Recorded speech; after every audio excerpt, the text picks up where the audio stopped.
Berliner, Cochrane and Rowe, the International Enforcement Law Reporter, Peritus Partners, the Basel Institute on Governance, Strat America, Manchester Finance, Financial Intelligence, and Task Force 7, who has interviewed several of our speakers and will continue to do so. That is the voice of cybersecurity, and Manufacturing Talk Radio, that is currently live streaming this event and works very closely with the Institute for Supply Management, which is the largest institute in the world for supply chain leaders. It is also being streamed live through Facebook and through YouTube. And we have Oscar Medina, who is a world-renowned singer and will be singing for us during the break. So I hope that you all enjoy this. We have people attending from 15 countries. I'd like to go ahead and turn this over to our dean from the Price College, Wayne. This is Wayne Thomas. If you could say a few words. Yeah, hi, Adriana, thank you. Yes, Wayne Thomas, I'm currently serving as the Dean at the Michael F. Price College of Business, and I want to welcome everybody today. I'm glad you could join us. I especially want to thank our speakers. What we have done is we have brought world experts together because we know there are threats that face all of us, political, economic, social. We can begin to advance real world solutions and, more importantly, work together, not only across universities, but across countries to think of solutions. We face global challenges. We have a collective responsibility. The University of Oklahoma, the Michael F. Price College of Business are excited about being part of the global solutions. We're especially excited to be partnering with OU's Center for Intelligence and National Security. So I just want to welcome everybody and say thank you for joining us today. We're really excited about the speakers we have. Adriana? Thanks, Wayne. I'd like to now go ahead and introduce you to the director of the OU Center for Intelligence and National Security, Larry Regents. One sec, I'm still muted. Okay, I should be unmuted. Can you hear me now? Perfect. All right. I want to first recognize the tremendous job Adriana has done in pulling this together.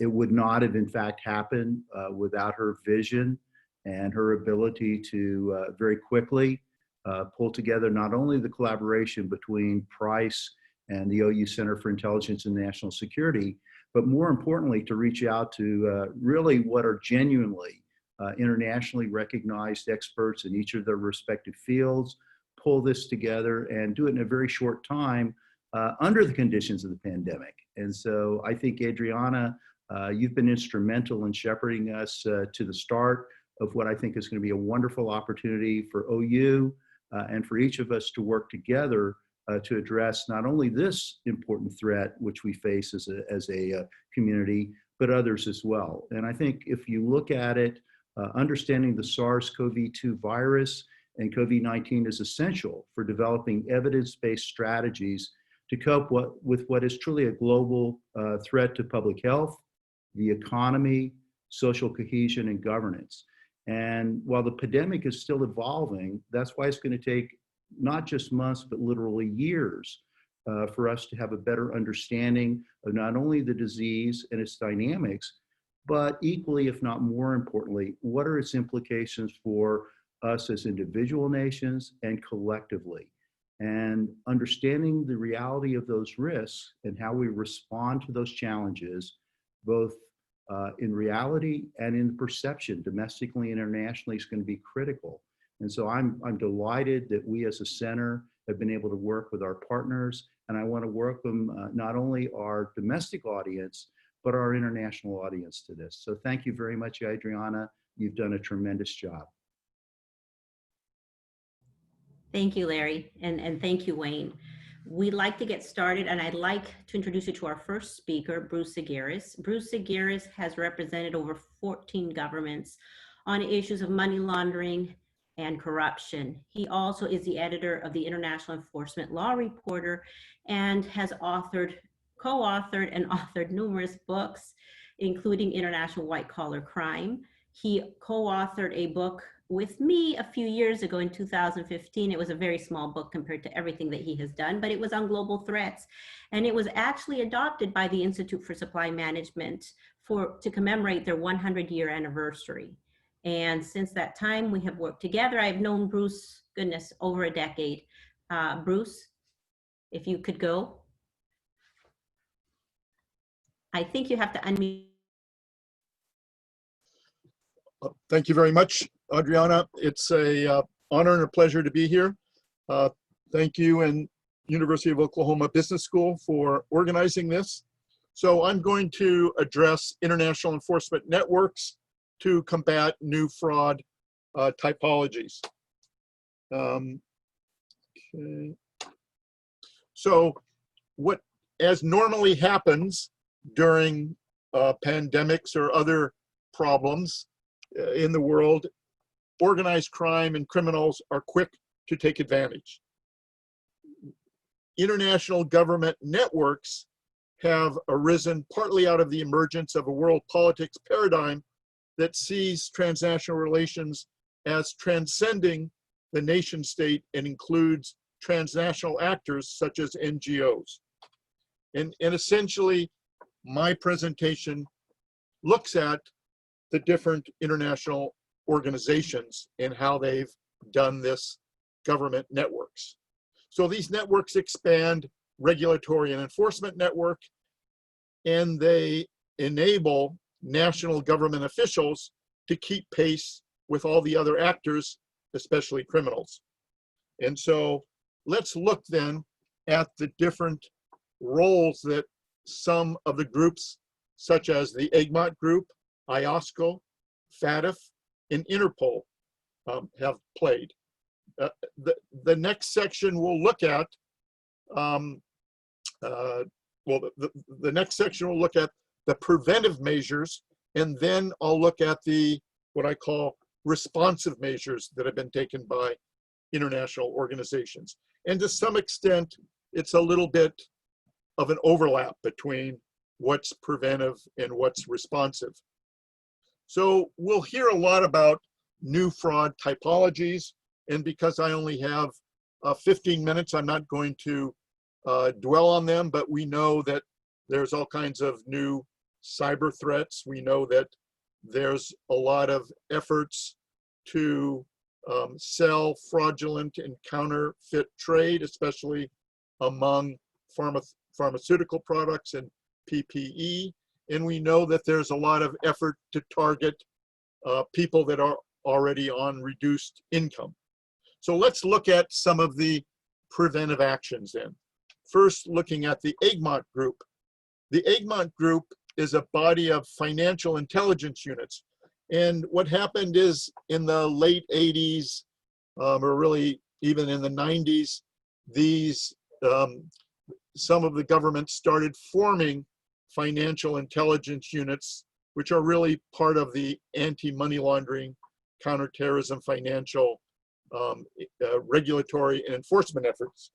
And as part of the 40 recommendations of the Financial Action Task Force, one of the recommendations says that each country should establish a financial intelligence unit, also known by its abbreviation as FIU, in order to implement anti-money laundering policy. And so recently, on April 22nd of this year, Egmont announced that it had started a center of FIU excellence and leadership, and that group is starting an emerging risks course. So that course is based on the findings, the research findings of the different typologies, challenges, and recommendations. And the goals of ECOFEL are to share its expertise and best practice among FIUs, and also to develop networks so that the Egmont Group can better coordinate with FATF, with IOSCO, and the other international regulators, so that they position themselves both domestically, regionally, and internationally as leaders. So then another group that's doing preventive action is IOSCO, the International Organization of Securities Commission, which brings together all the different national security regulators around the world, and it develops global standards on all kinds of regulatory matters, such as international cooperation in terms of security regulation investigations. And it also works intensively with other groups like the G20, the Financial Stability Board, on its standards and policies. So, and securities regulators are focused on the operational and financial resilience of market infrastructure and the operational capability of market users. It also has been developing appropriate regulatory flexibility to help market participants address the challenges posed by the coronavirus. And we know that to a large extent, at least in this country, it has been successful. And what's happening is the IOSCO board and the regional committees are hosting regular calls to share information and coordinate responses and act to address issues arising from COVID-19. So IOSCO has various regional committees all around the world. There's a Latin American committee, for instance. There's a Caribbean IOSCO committee, and they work hand in hand with the national regulators. IOSCO is also coordinating closely with other standard bodies, standard setting bodies, which include the Basel Committee on Banking Supervision, the Committee on Payments and Market Infrastructures, the International Association of Insurance Supervisors, and the Financial Stability Board. So in their, all of them are dealing to ensure adequate liquidity and funding options. One of the things that they're doing is paying attention to the educational materials and the standards that have been set by the International Accounting Standards Board to address the problems of new credit risks and liquidity issues that have arisen, especially with respect to the relief that has been given by national governments to the various market players. So that results in needs to evaluate properly significant increase in credit risks. Okay, so let's now turn to the Financial Action Task Force, which many people, as many of you know, was created in 1989, arising out of one of the G7 meetings. It's really called the Financial Action Task Force on Anti-Money Laundering and Terrorist Financing. And in May, on May 4th, it published a report on COVID-19 related money laundering and terrorist financing risks. And so it looked at, among the new threats and vulnerabilities, increased fraud, such as, fundraising for fake charities, impersonation of officials, and all kinds of cybercrime, which you'll hear later in the program, more details on that. It also looked at the need to adjust anti-money laundering in COVID-19. So for instance, supervision, FATF has said supervision must go on just as before, but now some of it is going to be more remote, and there won't be as many in-person audits of the regulated community. It's also called for regulation and policy reforms, such as using fintech and regtech more.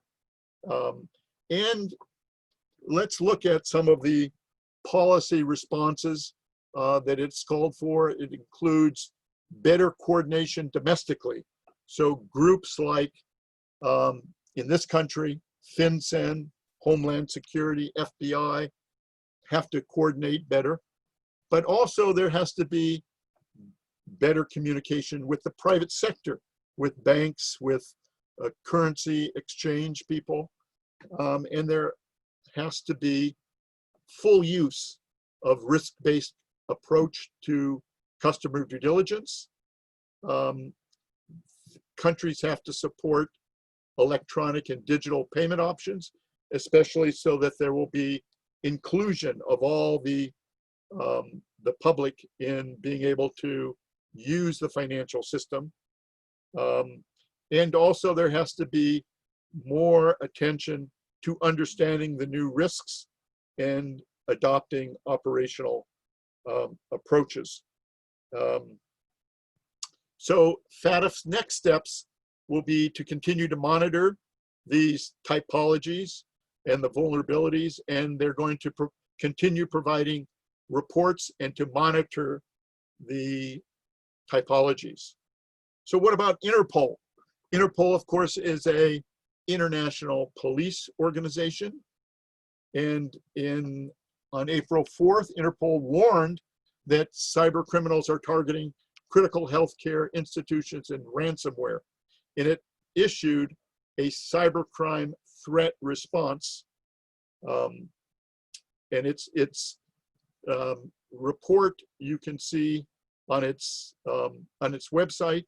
It's working closely with private partners in the cybersecurity industry, especially to support organizations like health organizations and hospitals that have been targeted by ransomware.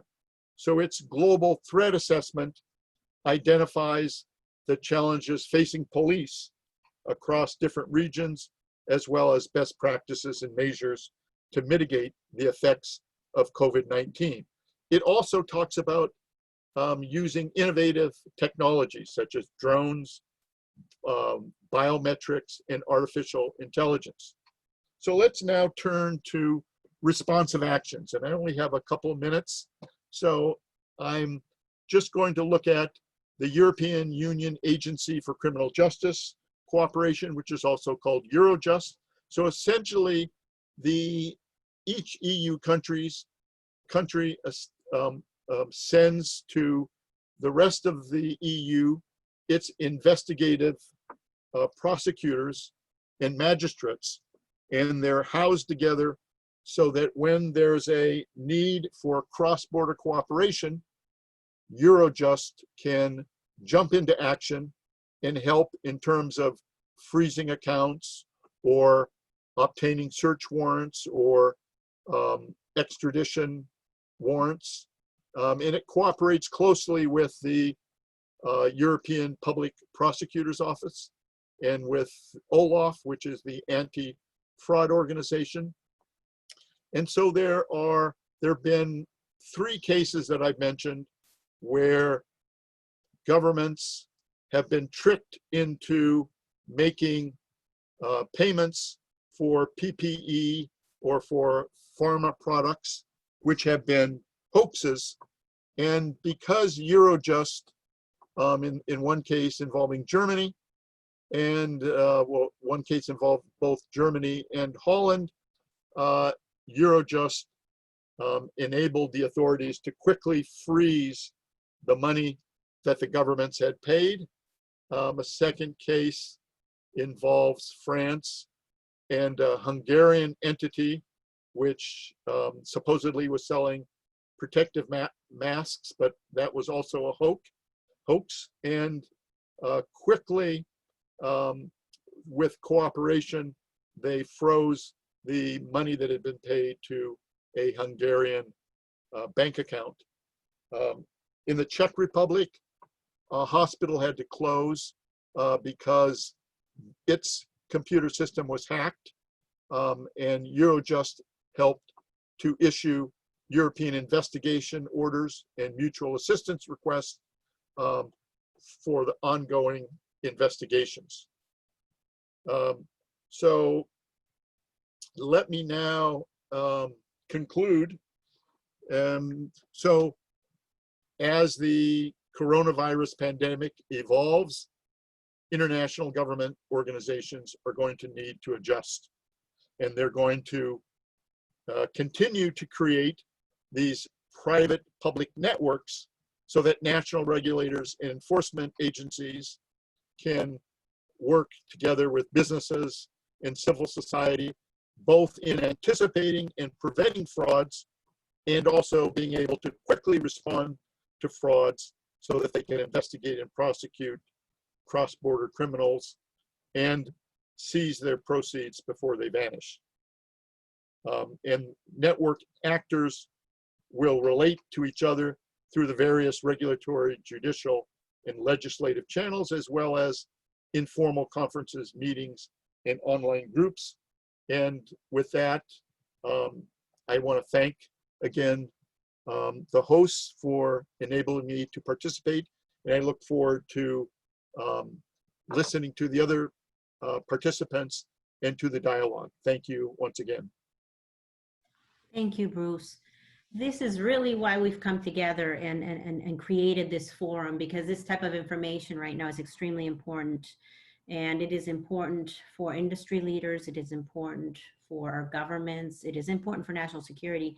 And if we don't collaborate and work together on this, we're not going to be able to get through this crisis as well as the others. My next speaker is Scott McDonald, and he is a global economist.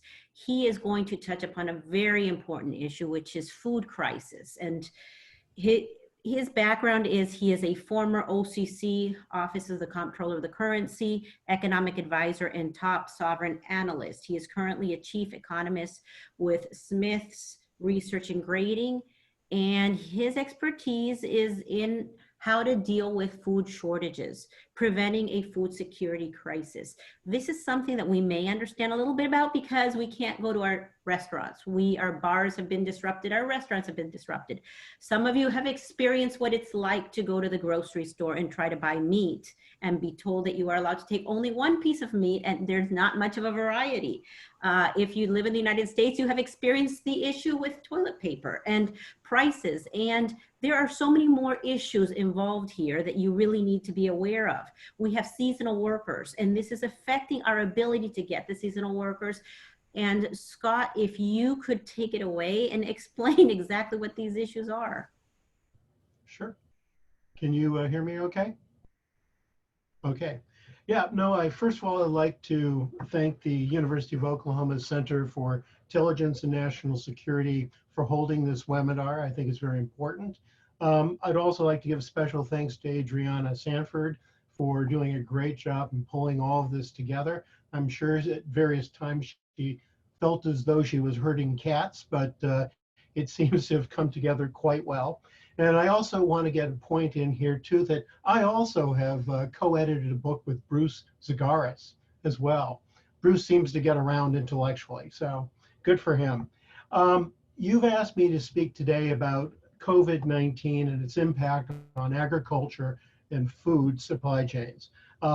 It reminds me of the commercial with TD Ameritrade, where the gentleman from TD Ameritrade is trying to get an investor in various trades and keeps coming up with ideas, and he doesn't want to do it, and he finally presses him, and finally the answer is it's complicated. That's why he doesn't want to do it. When you talk about food security globally, it's complicated. You're dealing with everything from bees and locusts to digitalization to supply chains, what type of meat is available at the supermarket, even down to the question of getting yeast. For my household, yeast is important because my wife is quite the baker, but you try getting yeast at a grocery store, it's very difficult. And this reflects a lot of the changes that are occurring because of COVID-19. But even before the issue of COVID-19, global food security was an issue. And it was an issue for a number of reasons. One, in Venezuela, you have had economic and political troubles. You've had a displacement of about 5 million people there, last count, United Nations. Wars in Syria and Yemen disrupted agricultural and transportation infrastructure and displaced millions more of people. You've had droughts occurring in parts of Africa. You've had locusts that have been a big issue in parts of East Africa, but also India and Pakistan, and destroying thousands of acres of farmland. And just to round the picture out, we've had African swine fever, which has threatened to disrupt global pork supplies. I know all this sounds almost biblical in some aspects, but one of the persons who I think has a very good grasp of all this and worth quoting is David Beasley, who's the head of the UN's World Food Program. And he stated this as the coronavirus began to make a big impact in April. Quote, at the same time, while dealing with a COVID-19 pandemic, we are also on the brink of a hunger pandemic. This sounds truly shocking, but let me give you the numbers. 821 million people go to bed every night all over the world of hunger, go chronically hungry, go to bed at night chronically hungry. But there are further 135 million people facing crisis level of hunger or worse. But now the World Food Program's analysis show that due to coronavirus, an additional 130 million people could be pushed to the brink of starvation by the end of 2020. That's a total of 265 million people. Certainly what much of Beasley is talking about pertains to the developing world, developing economies, but the US and other advanced economies are not immune from what's been going on, and the issue of food security is important. Anyone watching the evening news for quite a while saw long lines of people waiting at food pantries and food kitchens throughout the country. As unemployment went up to about 40 million people, certainly a lot of household budgets were stretched. People began to really wonder, am I going to have a roof above my head, and will I be able to put food on the table for my family? According to the nonprofit organization called Feeding America, before COVID-19, more than 37 million people lived in food insecure households in the United States. With COVID-19, that number has gone up to about 54 million people. So why is it that we've also seen that while people are going hungry, farmers have been destroying produce, killing their pigs, and so on and so forth? It seems to be a real disjunction here, and it is. And part of it is a structural issue on the economy. Most food prior to COVID-19 was geared for restaurants. It was geared for entertainment venues and schools. Anyone looking at the American cheese production, a huge volume of American cheese went into the school systems. With COVID-19, you had a massive shutdown of the businesses that usually receive agricultural products. And you had some distribution networks that were able to move more to groceries, but it had to go to households. It's taken time to make a big adjustment. Digitalization's happened. E-commerce has been a big help. Companies like Kroger and Amazon have played a big role in trying to reduce the disjuncture between where the food comes from and where it ends up, which increasingly has been households. Another impact of COVID-19 on advanced economies, and to some extent in developing economies, has been the shutting down of borders. When COVID-19 started, a lot of countries just shut the borders. In Europe, Romanians and Bulgarians make up a large transient workforce involved in harvest time. In France, Germany, and the United Kingdom, when the borders were shut, there was a shortage of workers. There are big questions: can we get the produce to the markets? In the US, we closed the borders, or we tightened entry levels to the US borders with Mexico, but it also raised issue of transient migrant workers that come into the United States to work on fruit and vegetable picking. And then there are the bees, real workers here. And I add the bees into the picture just to give some idea of how complicated the production of food is, and how it's incredibly difficult to foresee how COVID-19 could be connected to this aspect of agricultural production. But every year, honeybees gather pollen and nectar from plants, and they go from berries, melons, broccoli, and almonds. They pollinate an estimated $15 billion of crops every year. It's an important part of the ecosystem. Although no one probably foresaw the linkage between COVID-19 and bees, both in the US and Canada, you need a large number of bees. And there is an importation of queen bees and other bees and beekeeper teams from Australia, New Zealand, Mexico, and Chile. However, since many flights were canceled, airports were closed, bee purchases became very difficult for a lot of beekeepers. And if you add to this at once in the country, bee pollinating teams that would go from farm to farm in different counties and different states, they had to undergo a 14-day quarantine. So it also slowed the process, the regular process of pollination. And there, another area where COVID-19 hit was in the protein production sector.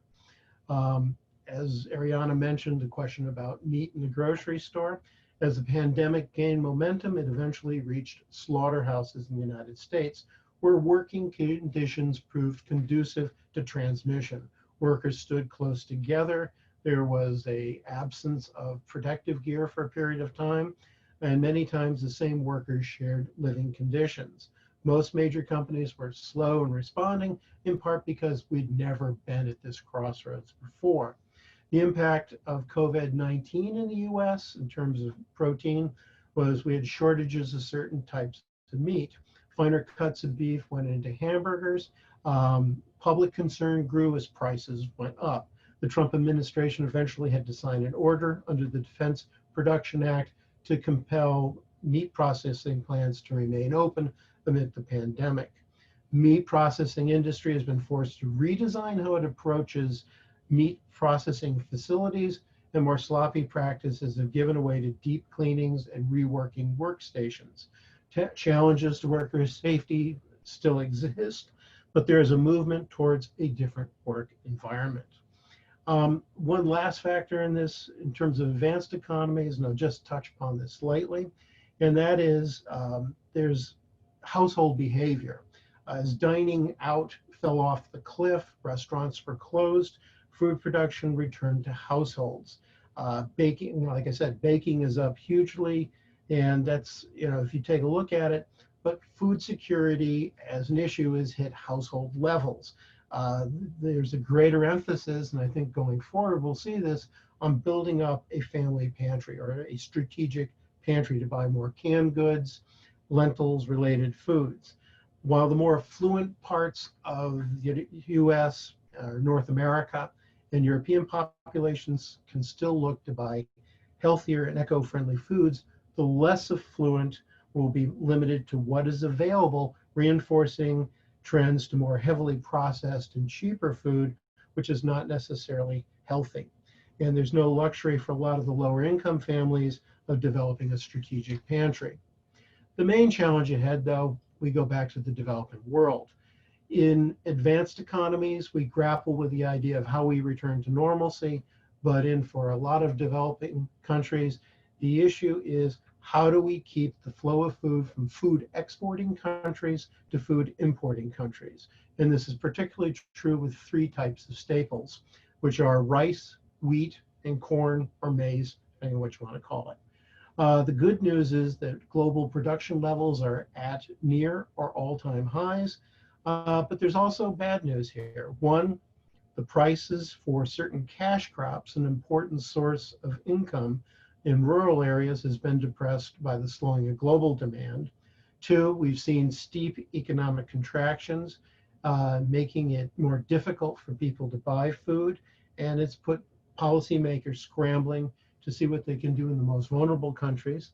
And the third thing is that COVID-19 has led to delays at borders, slowing movement of food, aircraft used for transporting food goes into, the pilots go into a quarantine, truck drivers delayed at borders, and so on. So it's tightened food supplies in some countries. However, the last round of food shocks, if you want, or in the international system, were not so much caused by food scarcity, but it was caused by the fear factor. In 2007, 2008, food prices rose, helped along by rising Chinese demand, the diversion of corn to produce ethanol, a greater role of financial institutions in trading agricultural commodities. However, the main cause of food spike in prices came from food exporting countries moving to protect their consumers from price inflation by taking measures to restrict food exports. That first shock, 2007, 2008, saw a number of countries restrict selected food exports, including Argentina, Cambodia, China, India, Indonesia, Russia, Vietnam. And the result was higher food prices, food shortages in some countries, and social instability in others. Prices for food went up again in 2010, 2011, partially caused by a drought in Russia and Ukraine, which once again stimulated importers to accelerate their usual buying in anticipation of an export ban. This prompted export governments to worry about the supply for their own citizens, and they slapped on restrictions. 2012, we also had food prices stay high, and that was caused by a drought in the US, which hurt corn exports. The price rises in 2010-2012 period left a sense of vulnerability in many countries, developing countries. In North Africa, although you can't say that higher food prices caused what became the Arab Spring, and especially in Tunisia where the government was toppled, but higher food prices led to higher anxiety and certainly fed into the factors that created political change in a wide region in the following years. Looking to the immediate future, I think the words of Amber Rudd, who served as the Home Secretary in the United Kingdom, are important to help provide some perspective. Famines are political. We all know what the immediate response to famine must be: food, aid, and shelter. But we should also look hard at what else can be done earlier on. It is not the lack of foods, but the fact that some people cannot get access to the food that causes famine. The initial round of COVID-19, you did have some countries briefly flirt or briefly implement food restriction. I guess Russia, Vietnam, Thailand looked at it, but the World Bank and other multilateral organizations have been very active in making certain that the doors stay open to trade between countries. Looking ahead, there are three things I think we need to consider, and I'm beginning to wind down here, so I promise not to talk forever. COVID-19 has brought the world food security issue more front and center, in part because it has impacted both advanced and developing economies. We had food security as an issue before, but COVID-19 has made this a more urgent issue. The second thing is, if nothing else, COVID-19 has reminded us that despite our progress as a species on the planet, we still have considerable vulnerabilities. A major food crisis in the developing world will come if policies are bungled in some countries and the fear factor dictates direction. Such a crisis will have a ripple effect in advanced economies in terms of refugees, a reduction in trade, and geopolitical tensions. And the third factor is policy makers and businesses need to give greater thought to digitalization. Simply stated, digital technology enables farmers and other people to connect with institutions and data information that eventually helps in decreasing risk and uncertainty. With access to markets, data, and financial services, with the help of specific digital technologies, the efficiency of fertilizing, planting, harvesting, and selling products increases. To close up, policymakers need to be on top of the world security issues like never before, considering the downward risk could be substantial. Frederick Douglass, an American social reformer, abolitionist, orator, and statesman, once noted, "If there's no struggle, there's no progress." COVID-19 clearly represents a struggle, but there is plenty of work ahead to be done to make the progress we need. Thank you, Adriana. Thank you. That was wonderful. That was a very insightful piece and much needed piece. I think, at this point, the challenge is all of us getting together and actually taking these steps while some of us are still sheltered in place. So it's even harder than what we could usually expect. My next guest is a special guest. This is Honorable Eduardo Ninat, and he actually was a chairman, former chairman of the World Bank and the International Monetary Fund, and he is also a former Minister of Finance of Chile. He will be speaking about these changes in globalization after the pandemic and basically what that will look like for us. Eduardo? You're muted still. There. Sí. Thank you, Adriana. You were the charming host to bring me to this meeting of experts, which have a high standard. And I want to also thank the Dean and the heads of Oklahoma University and the Center for this invitation. While I listened to both Dr. Sagaris and then later Scott, I became comforted on two issues. One, I was remembering my involvement at the IMF on the real side of the struggle, not being occasional chairman. As he mentioned, YOSCO, FATF, FSB, and all the anti-money laundering agencies that were created, also with a very high commitment by the IMF and the international multilateral institutions, and that is welcome. And I also like the bias of Scott McDonald in reminding us that we are going back in a very paradoxical way to the basics, to economic basis. Food distribution, food production, staples, hunger, and needs. And in my view, that is a kind of necessary correction. Now, since Adriana audaciously pushed me, I will give you first a sort of Reader Digest version of globalization, because we don't have the time to do something more serious, but I'll certainly continue writing on this, which is one of my cherished fields. First, let's define globalization so that we convey on a common concept. And here I'm using, there are 1,000 definitions of globalization. When I started looking at this at the IMF and World Bank, papers were struggling on competition of which was producing a newer globalization definition. I will use a practical one, which I think is shared today. For me and for many, globalization is a growing gravitation, not the unique, but the growing gravitation of economic and transactional processes of an international character that in many ways supersede those of a purely regional or very localistic national character.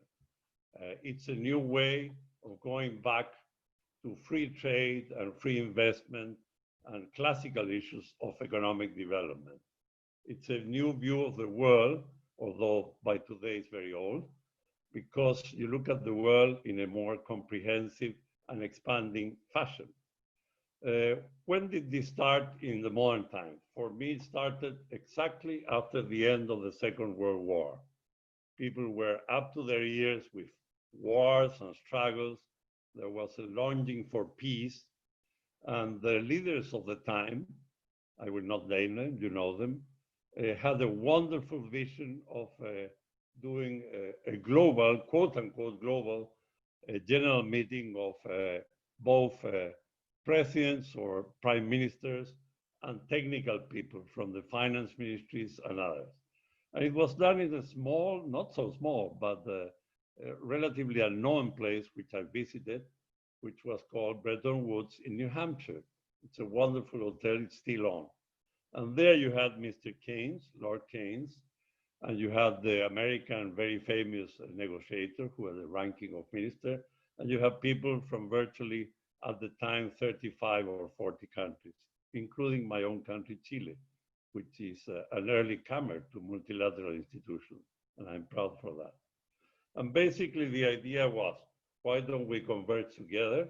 And we set up a minimum common basis for enhancing growth, rebuilding infrastructure in a cooperative fashion, and then expanding this to trade, to free trade, promoting exports, and also, of course, imports. If you export correctly, you have to import again in a similar way. If not, it's a gimmick.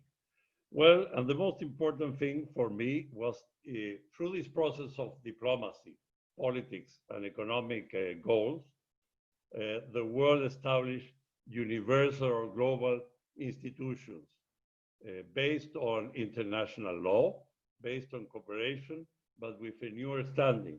And there we saw the birth of the International Monetary Fund, dealing with finances and monetary policy and controlling inflation and making the flow of funds more fluid.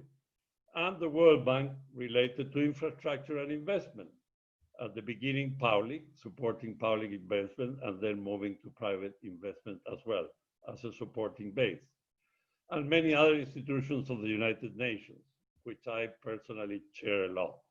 The World Trade Organization, today to advance my topic in very bad shape, and the World Health Organization, which has been in the news for the wrong reasons, in my own view. Well, where were the underlying economic forces for supporting this infrastructure of global institutions? For me, they were basically three. Number one, with peace and cooperation, people were longing for consumption, were longing for improving the standards of living. You look at the US movies of the time relating to the 1950s up to 1960, they're all about improving their way of life, expanding their scope of consumption, of pleasure, of leisure, so forth and so on. And that was closely related to cause number two, a very aspirational and consolidating middle class.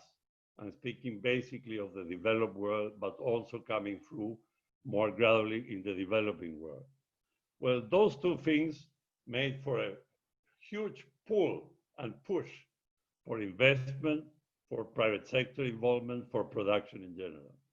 And as I have to jump through time, the underlying theoretical background of those things, which are human things, where we sometimes economists forget, were based basically on free market theory and capitalist theory, but in a modern sense, written as old as by Adam Smith.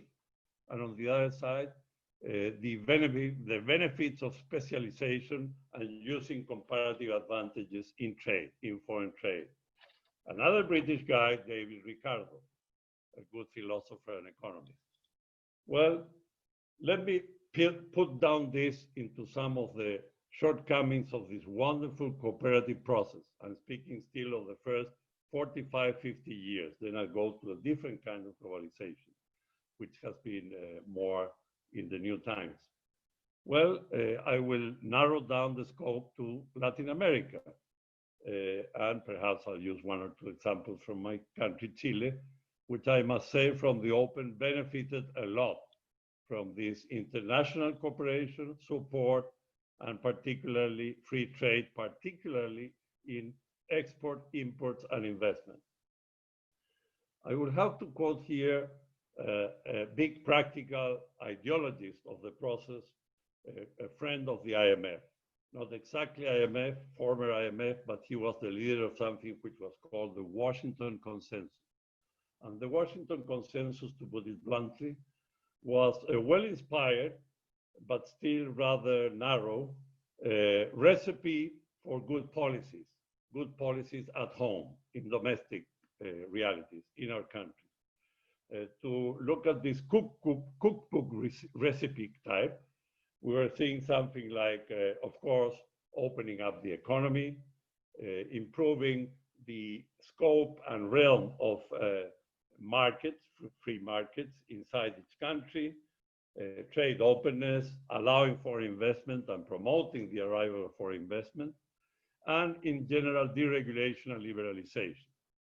For my country, that went good, and we embraced it, although we were skeptical about some of the secondary social and political issues, but we did it in a strategic way.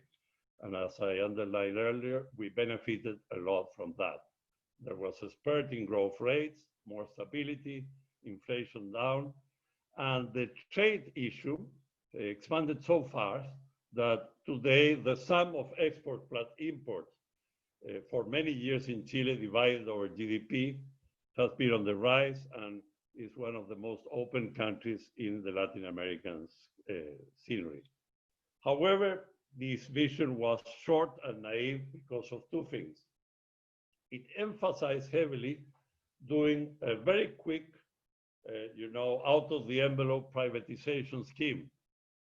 We did it more gradually and more carefully in Chile because there are institutional and social effects of that, including employment issues. And that was a recipe which did not consider well what was happening in all of the specific country realities in Africa, in Latin America, and other continents. And the second issue was, well, where do we go from there?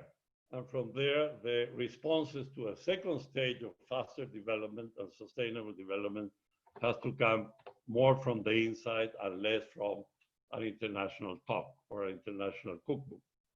Well, basically other things happen in the world, fortunate things, of course, that made this process come to the second part of the globalization, what I call the higher velocity globalization.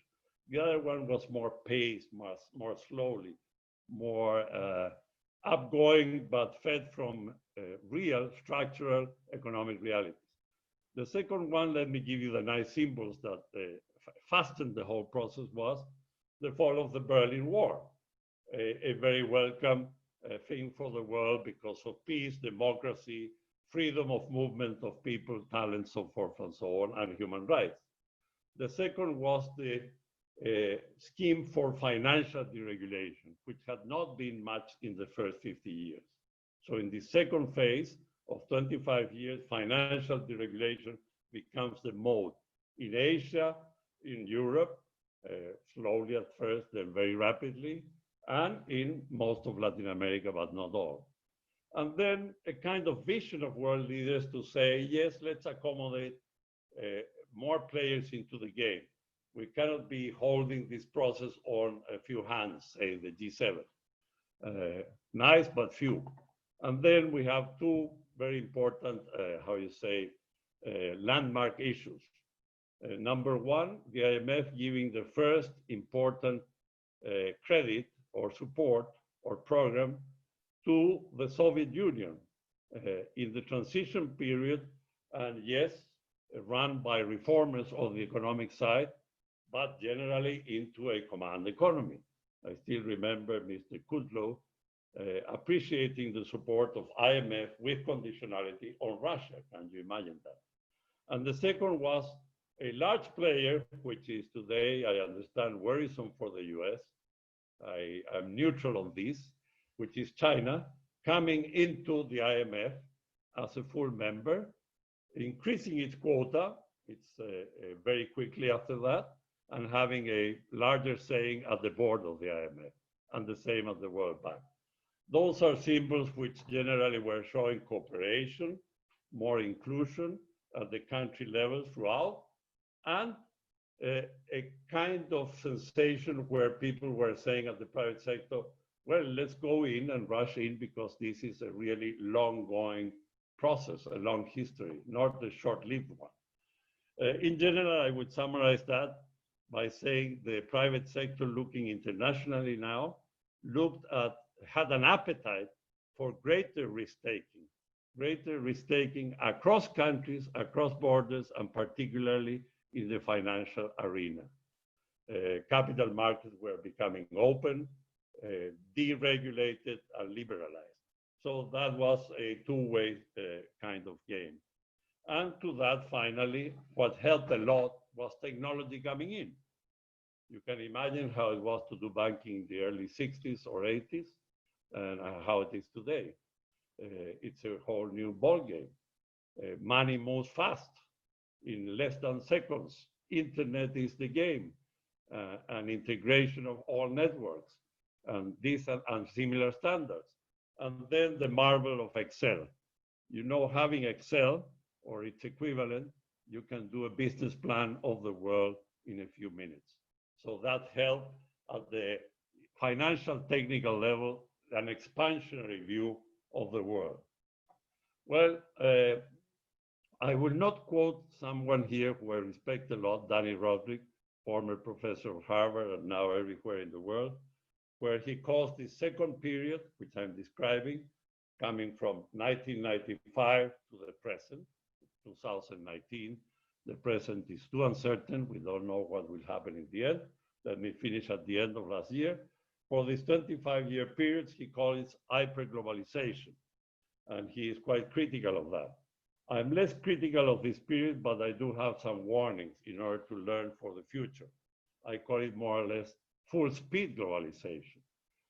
Velocity of the process changed considerably, as the examples I was giving you. The number of players, of course, increased, but more litigation started growing up. And then scale blew up into looking at the world like Tom Friedman was looking at a flat table, an expandable world, but that had its limits, as you can easily hint from domestic cultures, domestic institutions, national rivalry, so forth and so on. And finally, the scope changed a lot as well, because now we're not trading commodities like copper, mining, manufacturers, staples, food, but now the services industry came full speed, and that meant medical services, international talented services, finance and development, and capital markets, so forth and so on. So the intangibility of trade became much more important, bundling and all that. So we go into the 2008 financial crisis. That was the first warning of things running a bit too fast from the institutions backing that up and regulating that up. Events were higher than the masters of the process. And second, the issue that the scope was also complex because it is cyclic and it produces ups and downs. Well, in general, I am positive of globalization, but I have a lot of hesitation about velocity and scope. Basically because it has not allowed, and look at US politics, you're saying the same with other realities and words. Think of how it is in the developing world where I belong. It did not allow the time enough for adjustment, for letting people retrain and get the new kinds of employment that you needed, the technology for that. It was leaving a lot of people behind, or sectors behind, if you wanted, and therefore it was clear that some backlashes would appear, and I fear they are appearing very heavily now. And second, and this is a criticism particularly to G7 countries, but also to my country and the developing world, there has been a general lack of excellency in international leadership. We see now the departure of the Brazilian guy leaving the World Trade Organization, when the World Trade Organization should be an arbitrator and a court of economic justice more than ever, and it has been weakened. And you see also that when you look at G20 or G7 meetings, they lack the stamina, the vision in the long run, and the commitment to keeping this world in peace, organized, but in cooperation. Thank you.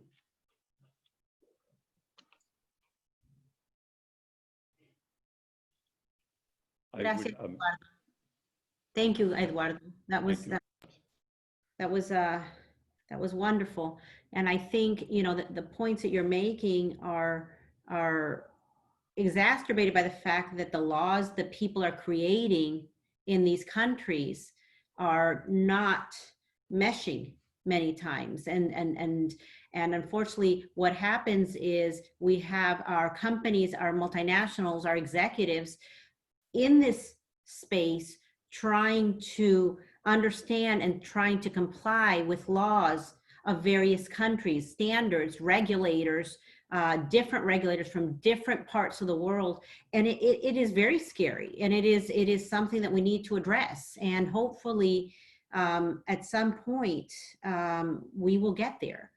The next speaker that we have with us is Lou Bladel, and he is a forensic expert, and he will talk to us about another issue that is very, very pressing. We all had to go work from home, and we were sheltered in place.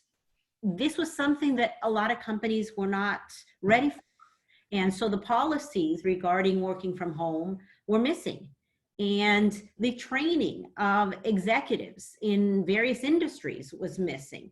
How did we deal with the fact that everybody was now at home and that some people didn't have the right equipment? You know, products were bought off the shelf and some individuals had to use their personal computers for files and due diligence. And a lot of the documents were actually in the office. So due diligence reviews, you were missing your copies of your documents, and yet you were expected to continue. The regulators were looking at you and you had to continue with your work. This has been a real big challenge. It's been a challenge for us in our professional life, and it's been a challenge for us in our personal life. We all learned how to use Zoom. I mean, this is unique and we're all doing it. We do it for these types of forums, and we also do it for our personal lives. And unfortunately, sometimes we realize that there's some security issues and we have to make do and we have to make changes. Lou Bladel is a managing director of assurance services for Ernst & Young, and he is a former FBI counter-espionage, counterintelligence expert. He is also part of the U.S. law enforcement. He's a former U.S. law enforcement leader, and he will talk to us about some of these challenges and what he has seen. Well, Adriana, thank you very much. I think I'm good, right? You're good. You're good. Okay. And yeah, you're perfect. Go for it. Okay, great. Thank you very much. And so we'll talk about, first I want to say thank you to Adriana, of course, and Wayne and Larry, and of course, OU's Price College. One of the weird things about cyber is that we are a bit of a victim of our own, I guess, paranoia. There's a lot of white noise around cyber, and most people really discount cyber attacks until it actually happens to them. And working from home obviously has just increased the threat landscape. So in my 30 minutes, what I'd like to talk about are 5 things. Number 1, the COVID-19 impact on cybersecurity. Number 2, the top 3 criminal activities and measures to protect your systems against attack. 3, what measures you can take to minimize attacks on your collaboration platforms, Zoom, Microsoft Teams, working from home. 4, some quick fixes surrounding the teleconferencing risks. And 5, questions for company leadership. I think a lot of times people in the trenches or in the middle management, they never raise the concerns to the board and to their corporate leadership on what's some good ideas on how to fix it. And so that's what we'll talk about. So let's go to number 1. The sudden rise of a global pandemic has wide-ranging impacts on cybersecurity. Governments, communities, and people are reacting to the COVID pandemic in various ways. EY's cybersecurity intelligence has identified an increase in the following opportunistic cybersecurity events. Increased phishing emails related to COVID-19 focused on harvesting Office 365 credentials and distributing malware. The healthcare sector is being targeted by opportunistic criminals trying to disrupt operations. Devices used for working remotely are more vulnerable to attacks, and significant increases in COVID-19 branding across cyber exploits and new domain registrants. Increase in malicious apps containing ransomware, promising to provide COVID-19 statistics, and an increase in vulnerabilities at vendors and third parties interfacing with organizations. Our team recently did some studies with some of our corporate partners, and we found out that 80% of cyber threats are now COVID-related and themed. 70% of emails that are delivering malware are COVID-related. The chances that a COVID-related domain is fake is 50%. There's been an increase in VPN usage, obviously working from home, of 110% since the COVID pandemic started. And then approximate phishing attempts have increased as well by 50% since mid-March. So you think about the attacks and you think about being at home, what kind of security measures are you putting in place?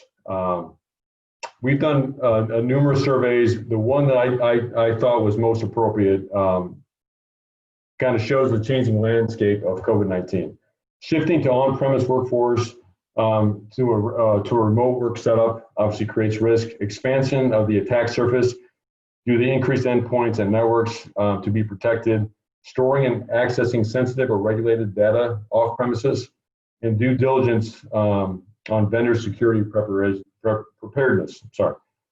And the lack of information regarding security resources available for you while you're at home. So what should organizations do?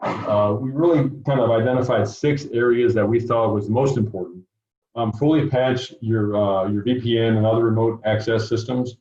Prepare your systems for usage in alternate work sites. Increase security training and awareness, of course. Review regulatory requirements for emergencies. Implement multi-factor authentication, which is a huge benefit for security, but very few places actually do it outside the financial sector. And of course, plan for increased demands and capacity on your home network. The second area I wanted to talk about was what are cyber criminals focusing on. We identified 3 areas. First, impersonations. Fake updates and cold calls from trusted institutions such as the CDC and charities used to gain access to your personal details and identity. Number 2, phishing. Phishing emails used to deploy malware on your computer, at times leaving it dormant for months before cyber criminals will actually activate it. And then 3, of course, ransomware. Malware that develops encryption on your hard drive, making it impossible to access your data unless you pay a ransom. It also prevents investigations from determining the source of the attack and scope or loss of the damage. With those 3, be on the lookout for fraudulent news updates, precautionary guidance, virus maps, lab results, or employer memos can be mechanisms to insert malware into your computers. Our thoughts, we have 6 areas where we think you can help protect your family office. Number 1, guard your new infrastructure, develop teleworking policies and procedures, and roll out virtual security training for all staff and contractors. Direct employees to report any suspicious behavior immediately, including unsolicited phone calls. Number 2, secure communications and collaboration. Establish platforms that enable employees to securely work on a day-to-day activity, remotely establishing second-factor authentications for sensitive processes. Number 3, confirm identity. Before trusting any email related to COVID-19, make sure that it's from someone you know by scrutinizing and sending addresses. Before digitally transferring money, verify the request personally. Insist on callback procedures where available. Number 4, verify legitimate sources. Before clicking on any links from pandemic-related sources, check for its legitimacy. Go directly to the source, such as the CDC or WHO or any charity-related type organization. Number 5, communicate with your critical third parties, verify outside firms' capability and capacity to meet their commitment to protecting your privacy. And last but not least, moderate social media postings. Exercise caution when posting about COVID-19 on social media and avoid criticizing how countries, local governments, and organizations are handling the pandemic.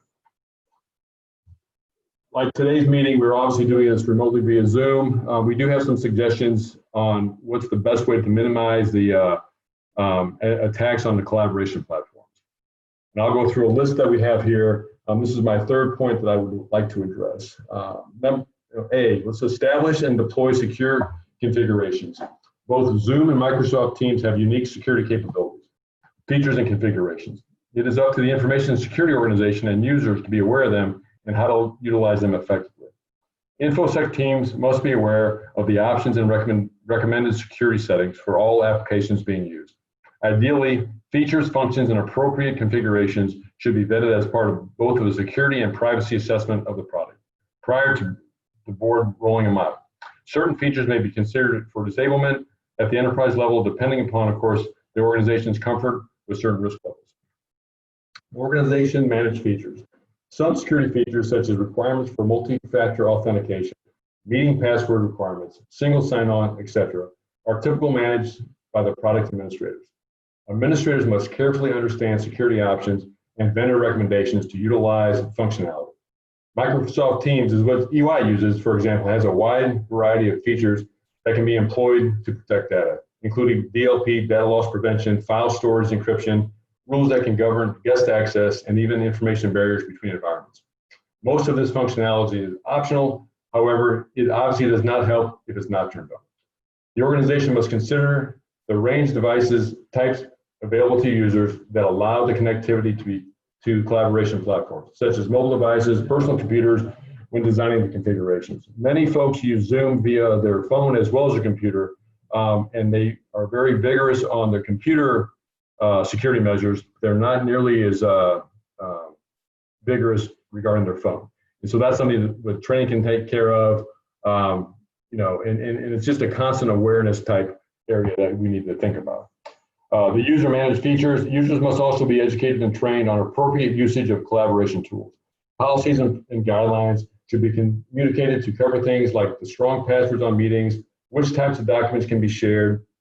With so many options available, organizations should communicate exactly what products can be used, for what purpose, and the user-enabled configurations should be employed. Organizations should also monitor for the use of unsanctioned products and be available to rapidly assess the changing needs of a remote workforce. Utilizing data protection and advanced threat tools are also key, which many organizations fail actually in this endeavor. Data loss protection, file content encryption products, these tools can and should be used in concert to protect data in collaboration and communication tools. For users working on assets managed by the organizations versus your personal phone, endpoint DLP policies can be used to control which documents can and cannot be uploaded into applications such as MST, Microsoft Teams, and Zoom. Browser control policies can also be used to provide the same coverage for use of the products to the popular web browsers. File protection tools such as Microsoft Azure information protection can be used to encrypt documents and to enable specific security features such as restrictions on copying and pasting.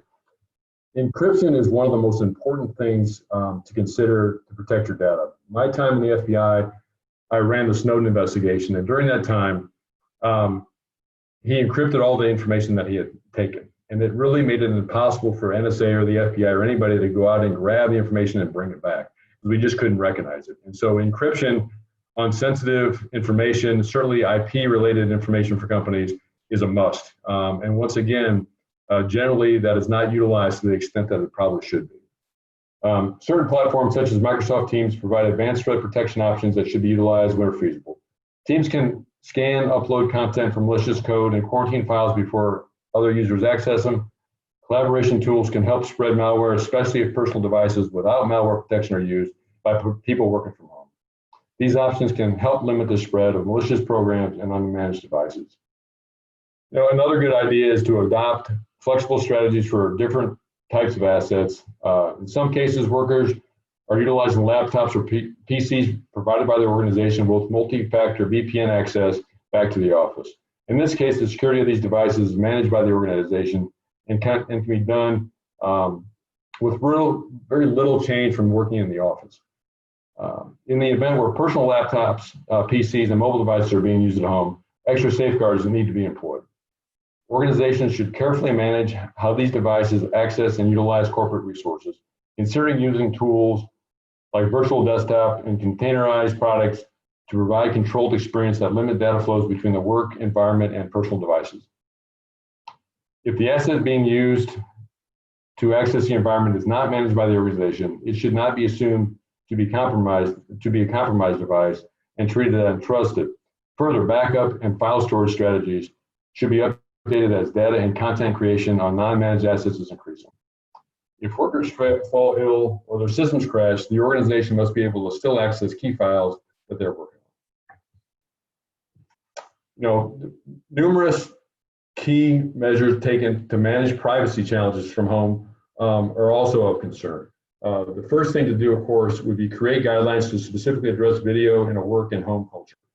The use of video conferencing tools by employees working from home gives employers and colleagues a front row seat to the person's personal lives, the details of which may have been previously unknown. Video broadcasts from a person's home could include background artwork, home decor that demonstrates an employee's political or religious belief, both considered examples of sensitive information under certain privacy laws. Working from home may also create a more relaxed environment that impacts everything from attire to team dialogue. Organizations should consider issuing guidance on their expectations for employees' on-camera presence for both internal and external meetings. These will need to be balanced with respect for the employee's personal autonomy and private life. A leading practice that we've seen is to insert security and privacy practice reminders into the video meeting invitations. Revisit employees' monitoring practices. Many companies currently use different technologies to monitor employees' performance. Monitoring is expected to increase as employers adapt to expand remote working. Collaboration platforms may include features such as tracking and recording of employees' messages and their attention to video presentations. Prior to enabling these features, organizations should be certain to consult with legal, compliance, and HR professionals. Workplace monitoring is subject to federal and state privacy laws, some of which require advance notice to employees. Organizations should also have a clearly defined purpose for the data they will collect on the employees. These purposes must then be analyzed with respect to applicable privacy law, including the EU GDPR, as well as the California recent laws. In order to determine their permissibility and appropriate requirements, personal data collected via monitoring for security purposes should not be subject to any non-security related secondary purpose, such as a performance assessment.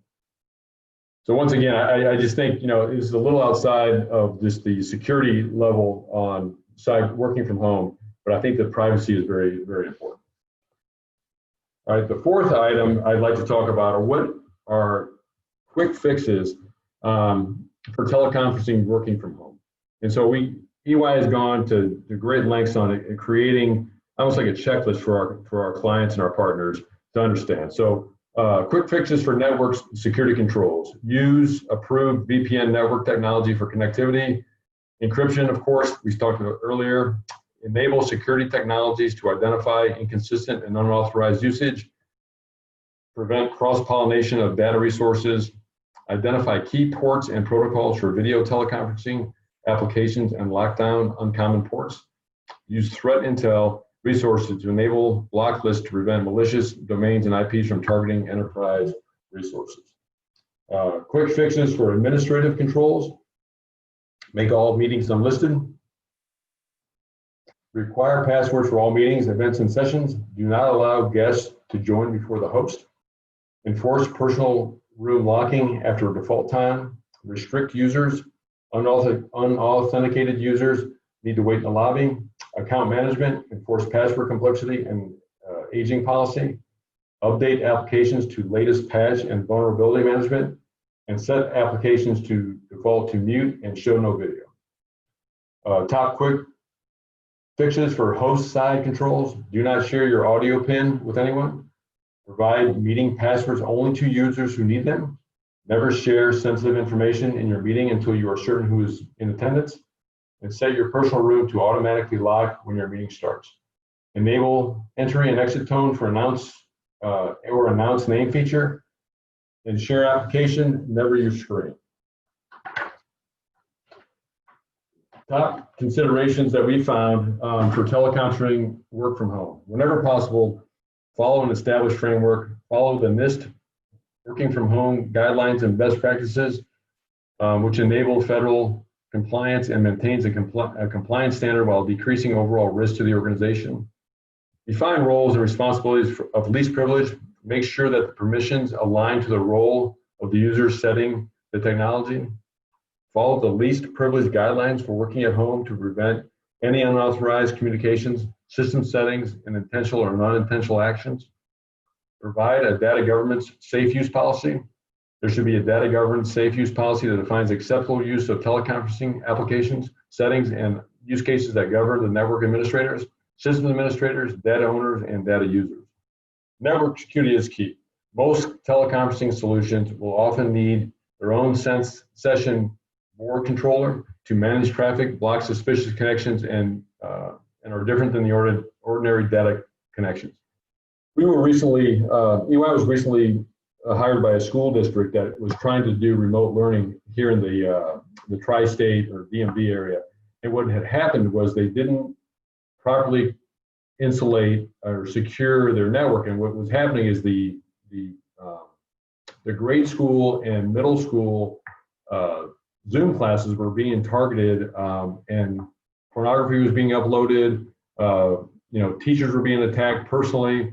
A lot of racist and inappropriate comments were being sent to the school, and ultimately the school decided to close down their Zoom capabilities. And really, they just didn't think through on all the different pieces that you have to have in place. I mean, obviously, I've gone through a lot of different facts here on what you should do, but I think the most important thing is just to have a security plan, because ultimately what happens is everyone's so excited about getting, hey, this is a new way of working, this is a new way of learning, and they're missing a couple of the key security steps. We speak to a lot of boards as well as C-suite individuals, and we have a list of what we think that they need to think about, but a lot of times that's best to be brought up from below to above, not necessarily from an outside consultancy like EY or pick your team, I guess. So we came up with some questions that we thought that would be good for the board as well as the C-suite of whatever the company is to kind of consider as they go forward on setting up their security protocols. So I'll run through a quick couple of questions here that we think that should be asked, and then finish up at the end of this piece. With increased remote access, how is the company's overall security posture being optimized? And is the company confirming whether additional technology and operations are secure? Has management reviewed and tested all security features? Example, point-to-point encryption, data protection, associated with the company's video conferencing tools, including patching, and are vulnerabilities mitigated if patches are not available? What changes have been made to security monitoring procedures given the increase in remote working? Are changes to user accounts with administrative or privileged accesses being vigorously monitored? Are security personnel effectively working remotely? What physical in-person security requirements are not being performed? What are the contingency plans if key IT or security personnel require time off? How is management maintaining an effective incident response and recovery function considering the additional remote access technology and operations? Are there additional needs for software, technology, personnel, or other resources to augment existing controls? Are systems updates and patching current? Are employees being reminded of security awareness protocols because of the increased risk of COVID-19, phishing emails, and similar tactics? Is management communicating with critical suppliers to determine whether they are evaluating additional steps to access and protect their networks? Are incremental insider threats being evaluated, including revising print from home capabilities? What security risks might there be related to an employee layoff or furloughs? Are the human resources and IT security teams aligned so that user access privileges are immediately removed? How is the IT security function affected if furloughs or budget cuts are being executed or contemplated? Should the company's security personnel review or update board members and C-suite home networks for appropriate security? I recently worked a case where we had a large private equity fund who was a manager who was attacked. It was really a business email compromise attack. And what it was they said that they had information that he was accessing pornography off of his laptop when he was overseas. And so he called in confidence, admitted that he was doing that, and wanted to know, could they really hot mic his computer camera to watch him as he was watching pornography? And ultimately, it's possible, but very rare. And that's just another one of these scams that's out there. They, of course, were trying to get money from him with the risk of embarrassment that he was, watching pornography. And ultimately, he decided not to pursue it and just cross his fingers that they weren't able to monitor him. And he was right. But it just goes to show you the creativity of the different networks now and different attacks now, where it used to be you'd get a thread, hey, you know, grandma's in jail, send $50 to this weird account in Nigeria. Well, now they knew where this executive had been traveling overseas. They relayed that back to him, and they just, I guess, hoped that he was watching porn, and they used that as a threat towards him. And it just gives you an idea of what can happen when you are remote. And you know, it was really based on the IPs that he had access while he was there, and then they, of course, tried to blackmail him from that. So I know I threw a lot of information at everybody, and I apologize. And I also realized that I'm not looking at the screen, that I didn't have my camera on. So I apologize for that, Adriana. I don't know that whether me speaking to the camera or my picture would have been much different, but I do apologize for that. And I really want to thank you for the opportunity. I do think this is a great group. I do feel a little, I don't know, underwhelming after going after Eduardo. I think that is I think that the group that you have here is quite impressive, and I feel very fortunate to be part of it. So Adriana, back to you. Thank you. Thanks, Lou. This information you gave us is wonderful, and actually, it's, you know, it just kind of shows us the amount of work that we have to do. And without your type of information, I think a lot of executives and a lot of companies are struggling. And if anybody is interested in obtaining more information regarding any of these issues, we will be posting contact information for several of our speakers so that you can contact them directly. I want to mention that all of the information that you are obtaining today is just guidance. And if you are interested in knowing how to apply this information, you need to take another step. We are just providing you an overview of some of the implications and some of the issues and ways that you can handle those issues. None of the information that we're providing should be taken as legal advice or personal advice, but this is just to give you an overview of real world solutions to some of those challenges. At this point, what I'd like to do is we're going to take our little break and then come back with Shameen Bolin, and she will be giving us some advice for board of directors, and she is a risk recovery expert. We will come back with a lot of other speakers that will give us more real world solutions. But first, we're going to take a quick break because I think some of you need either to get up and stretch or a break for lunch, depending on where you're located, or maybe a snack. And to take that time, what I'd like to do is we're going to provide you with some music. I have a internationally recognized and world-renowned singer, songwriter, and producer. His name is Oscar Medina, and he recently released his 10th album. His media channels reach more than 300 million listeners, and his tour for 2019 included Costa Rica, Guatemala, El Salvador, Mexico, and cities throughout the United States, including Miami and New York. Of course, the real question I have for him is, when is the tour for Chile coming? We have Viña del Mar, and we have not had him down there. So considering he is touring around, as soon as COVID is over, I'd like to see him in Chile. At this point, I'd like to introduce you to Oscar Medina, and we can listen to one of his songs, and we will be back right after this break. Oscar? Thank you.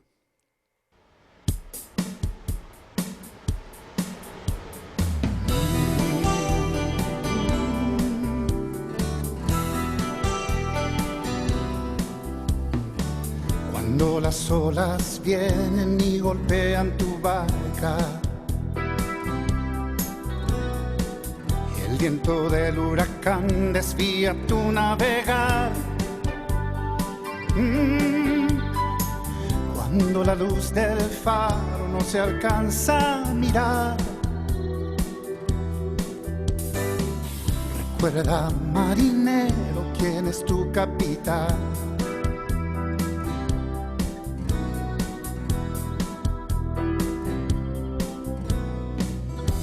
Estás en alta mar y has perdido tu rumbo. La brújula consulta sin poder acertar. Piensas que no podrás llegar al puerto seguro. Quizá te has olvidado quién es tu capitán. Capitán, tu capitán. Confía, marinero, dale a él el timón. Él guardará tu vida y toda tu embarcación. Los vientos cesarán cuando escuchen su voz. Capitán marinero, es Jesús el Señor. Recuérdalo, recuérdalo.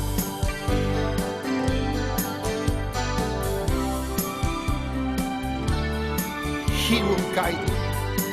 He will be the guiding light. Remember, in the midst of the darkest sea, He will carry you. Recuérdalo, recuérdalo. In the midst of COVID-19, remember. Confía, marinero, dale a él el timón. Él guardará tu vida y toda tu embarcación. Los vientos cesarán cuando escuchen su voz. Capitán marinero, es Jesús el Señor. Recuérdalo, recuérdalo.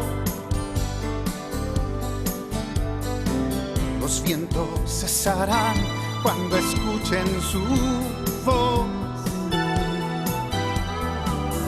Capitán marinero, es Jesús el Señor. Recuérdalo, recuérdalo. Capitán marinero, es Jesús el Señor. Recuérdalo, recuérdalo. Capitán marinero, es Jesús el Señor. Recuérdalo, recuérdalo. Tu capitán marinero es Jesús. Tu capitán marinero es Jesús. Tu capitán marinero es Jesús el Señor. Recuérdalo, recuérdalo. Remember.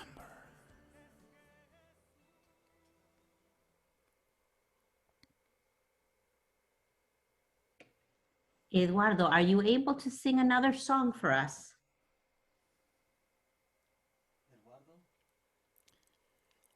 No We puede. might. Let me see if I can get something ready.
Okay, I am hearing a request for a repeat for Marinero.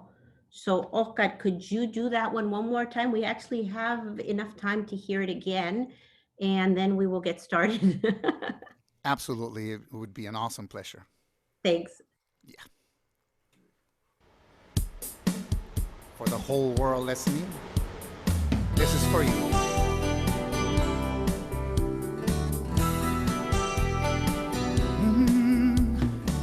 Cuando las olas vienen y golpean tu barca y el viento del huracán desvía tu navegar, cuando la luz del faro no se alcanza a mirar, recuerda, marinero, quién es tu capitán.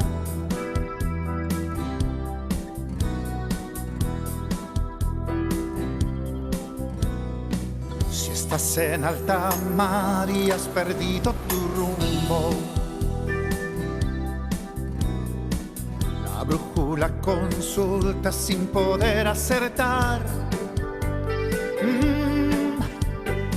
Piensas que no podrás llegar al puerto seguro. Quizá te has olvidado quién es tu capitán. Tu capitán, tu capitán. Confía, marinero, dale a él el timón. Él guardará tu vida y toda tu embarcación. Los vientos cesarán cuando escuchen su voz. Tu capitán marinero es Jesús el Señor. Recuérdalo, recuérdalo, donde quiera que te encuentres. Él te llevará en sus manos, Él te sostendrá en sus brazos. En medio de la más terrible oscuridad podrás ver la luz.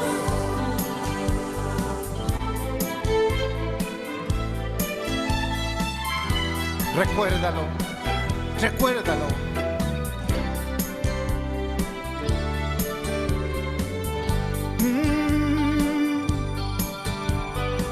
Confía, marinero, dale a él el timón. Él guardará tu vida y toda tu embarcación. Los vientos cesarán cuando escuchen su voz. Capitán marinero es Jesús el Señor. Recuérdalo, recuérdalo. Los vientos cesarán cuando escuchen su voz. Capitán marinero es Jesús el Señor. Recuérdalo, recuérdalo. Capitán marinero es Jesús el Señor. Recuérdalo, recuérdalo. Tu capitán marinero es Jesús el Señor. Recuérdalo, recuérdalo. Tu capitán marinero es Jesús.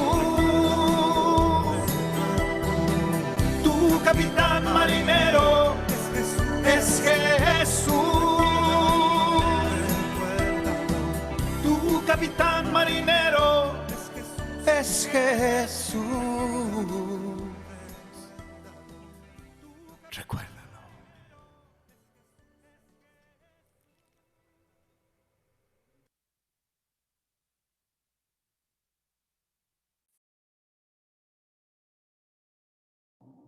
Muchas gracias, Eduardo.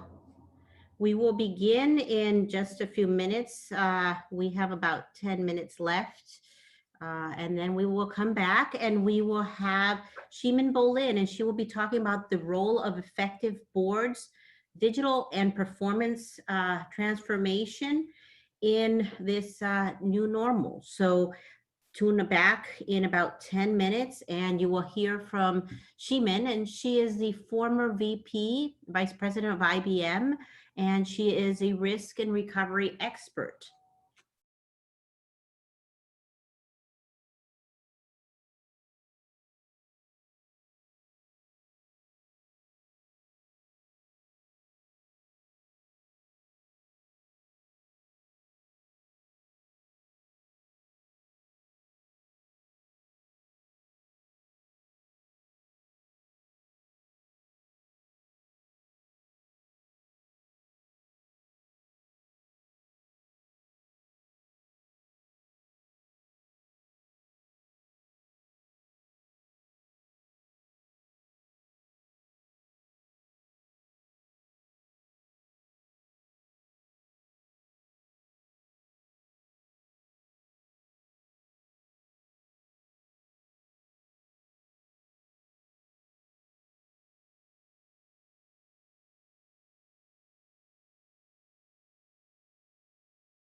Okay, we're actually able to start up right now and get started. And I think we're going to go ahead and keep going because a lot of people have a lot of other commitments today, and we don't want to keep anybody waiting. And this is just an amazing group, and we're ready. So I am going to take this opportunity to introduce our next speaker, Shimin Bolin. She is the former vice president of IBM, and she is a risk recovery expert, and she speaks to boards. Shimin, if you could give us a little bit more about your background before we start this presentation, that would, I think, you know, our attendees would value that information. You've done so many things and received so many awards. And she's going to be talking to us about what is the role of an effective board member and the digital and performance transformation in this new normal. But before she does that, Shimin, could you just tell us a little bit more, give us a little bit of a snapshot about what you've done and the awards you've gotten? Thank you so much. I am so honored to be with such a great, distinguished other panelist. It is really my honor. And I especially wanted to thank you, the Center for Intelligence and National Security and OU. And thanks again for Adriana, for all the people and all the support staff. I'm glad we're live on YouTube and Facebook and across more than 15 countries. So thank you very much. And Manufacturing Talk Radio. We're live on Oh, Manufacturing. that's right. And Manufacturing Talk Radio. So thank you for all the live feeds that you have and the huge audience that we have and the global audience that we have. I have been in technology for over 20 years. I'm primarily focused, I'd say the last 7 or 8 years on the application of technology, both in healthcare, in oil and gas, in financial services, and the consumer markets. What I found out is there a very close connection between digital technologies, which I work in, as well as cybersecurity.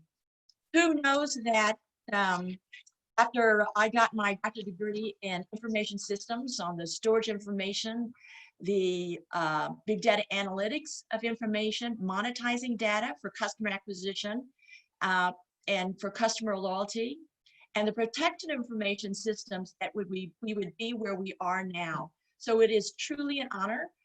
I've served on half a dozen public company boards, as well as private boards, and as well as non-for-profit boards, particularly in the healthcare area, working with the COVID virus. So thank you again for this opportunity. We are glad to have you, and especially, you know, during this time, because I think there are a lot of companies out there, a lot of board members that need this type of information. So thanks. You're welcome. We're going to get started with her presentation.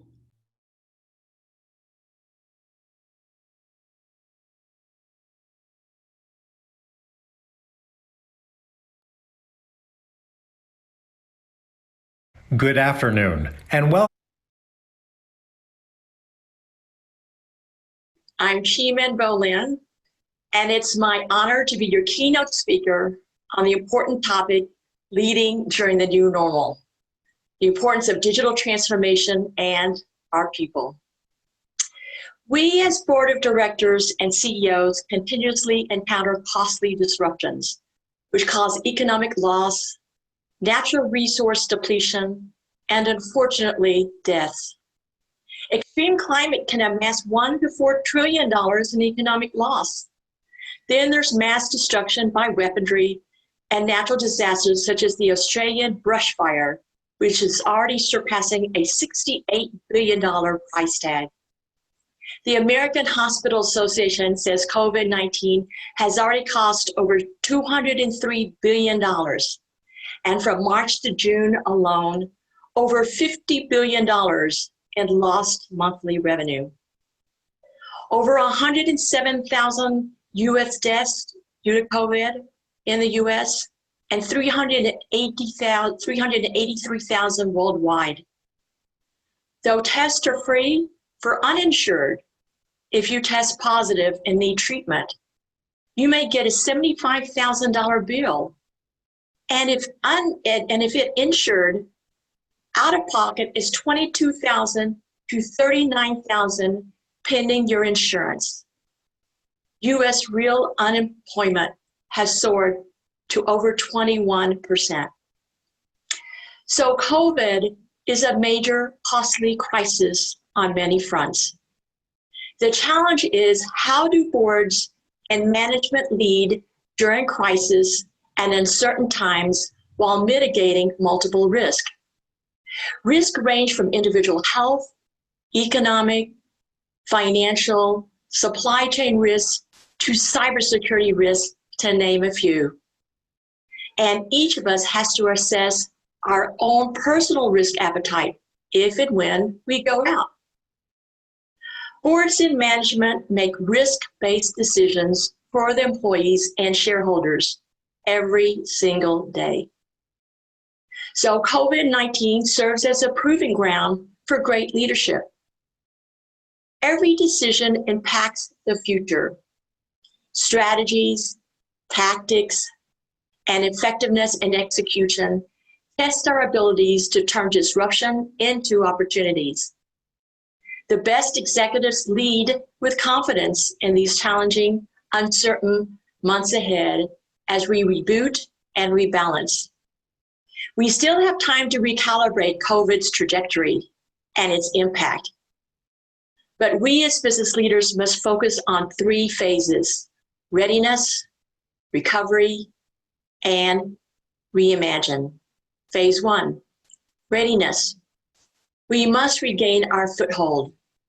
As COVID-19 escalated and our economy declined, swift transformation was needed, but many were not ready nor in the driver's seat with a game plan. Epidemiologists examined extensive modeling with no conclusive evidence of predicting the course or duration. We have some data, but there remain many unknown variables around COVID. So we need to test our assumptions. As board members and CEOs, we lead during uncertain times and the unknown. With this virus, as with other crises, we need to get out in front, understand the trigger points, and not react in stun mode. Simply stated, be calm, be ready to execute. The second phase is navigate through recovery. Rev up a resilient recovery plan and focus on these 4 key points. Point 1, speed of decisive actions. We did this before. We mobilized the workforce to stay at home within days. Now, as we see new consumer patterns, let's fast track those online sales. Let's increase cyber protection on new computing platforms such as mobile, cloud, and connected IoT devices. Let's expand those virtual digital communications. Point 2, define and acknowledge reality. Our digital workplace continues to grow, and reality is that many employees may decide not to return to the office building. And also, what's next now that we've already re-engineered manufacturing with social distancing? Point 3, execute with trust. Build customer trust with well thought out reopening plans. Point 4, make balanced data-based decisions. Leverage data analytics to seize employee sentiment or customer insight. Then remember to prioritize employee and customer safety before finance. During the new normal, we will recover by adapting. Adaptive behavior means a readiness to manage risk with a vision of the future, ensuring our company is relevant for the next 7 to 10 years. Future scenario models help us create agile operating models to ensure business continuity and resiliency. Our challenge is that the economy traditionally has been integral to helping us set strategy. But we don't know if the global economy is a V or a U or an I-shaped recovery. So although the state of the economy is uncertain, we'll make decisions with imperfect information, but with risk oversight. So do we adopt Silicon Valley's mantra, fail fast, fail often, but learn? Learn at each attempt? Perhaps what Silicon Valley's mantra really means is perhaps be iterative, with each decisive action driving closer to COVID recovery. So we highlighted phase 1, readiness, phase 2, recovery, and now let's talk about phase 3, reimagination. We need to pivot like a startup, imagine the possibilities, create a change-ready culture, reallocate capital boldly, invest in our people, in technology, and in cybersecurity. Not only for business continuity, but we need to invest to keep imagination alive. A company really is the collection of many employees, and it's their imagination that will create the future of tomorrow. So as we recover from COVID, let's reimagine our businesses. We will win on imagination and innovation. We already saw traditional manufacturers pivot from making auto parts to ventilators, from vodka to hand sanitizers. Another great example is the ResMed team's work during the COVID-19 crisis. ResMed had to pivot the business to make sure they were able to help save lives by keeping people breathing as their own immune system fought the virus. ResMed is best known for its sleep apnea treatment solutions and for bringing digital health to med tech. Under the leadership of ResMed CEO Michael Mick Farrell, ResMed established the right partnerships to access critical components and was able to triple the number of ventilators during the March quarter, making over 52,000 ventilators and increasing their ventilator mask production tenfold to help people breathe, to defeat COVID. Another example of winning, Mark Andreessen, partner at Andreessen Horowitz, one of the largest venture capital funds. He says the cause of catastrophic consequence of the spread of COVID-19, on one hand, is a lack of imagination. We all simply could not foresee such a thing, nor how governments worldwide would respond. On the other hand, the fact that we did not act proactively is because we lived and did business by inertia, which means that we lost the ability to build and create new things. It's time for full-throated, unapologetic, uncompromised, aggressive investment in new products, new industries, new factories, and in new science. We must make big leaps forward. Let the effective leaders recover quickly and reimagine and innovate for the long term in spite of COVID. So now let's talk about crisis. The COVID crisis is very disruptive, but it's a game changer. If handled properly, COVID turns disruption into opportunities. How we react to COVID is related to our set of optics. Let's do a litmus test of how we individually see the world. Is the glass half empty or half full? Let's put a premise out there that COVID-19 is an opportunity. Now, we see that when our optics change, the solutions may also change. Former President John F. Kennedy reflected that in the Chinese language, the word crisis is composed of two characters, one representing danger and the other opportunity. We choose opportunity. So far, we've been focused on critical leadership traits. Now let's focus on tangible action, transformation. To have a speedy recovery, we should double down on transformation. Specifically, 1, digitally transform ourselves, and 2, transform the workforce as many of us work from home. COVID-19 was the single mega event that pushed us toward digital, since face-to-face interactions just about disappeared.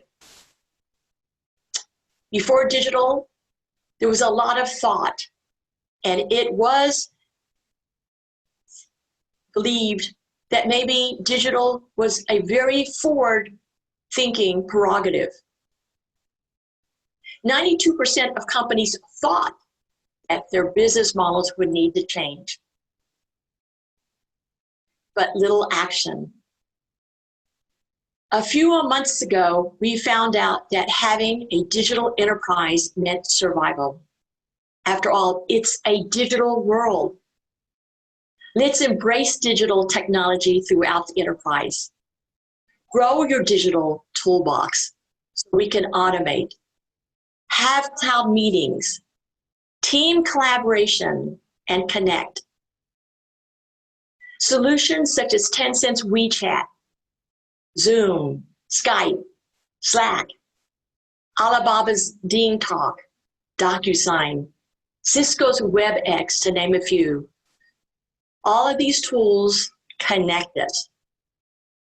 So we can tell digital technology has lots of benefits, but it also significantly increases vector attacks.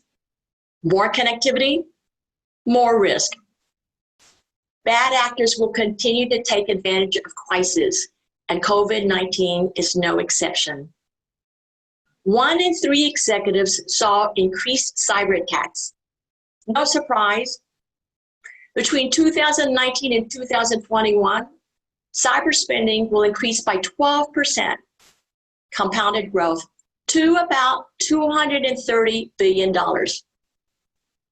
Perhaps this increase is due to reduced security on personal devices and unsafe Wi-Fi connections. Let's note, cyber flaws and cracks are magnified as we work from home or in a crisis, but still embrace digital transformation in the new normal. According to KPMG, 80% of revenue growth hinges on digital offerings and operations by 2022. It's critical that we transform our operating models. It's digitization that will allow us to effectively communicate, collaborate, and event. During the first half of the year, we saw digitally savvy firms create opportunities out of the COVID-19 crisis.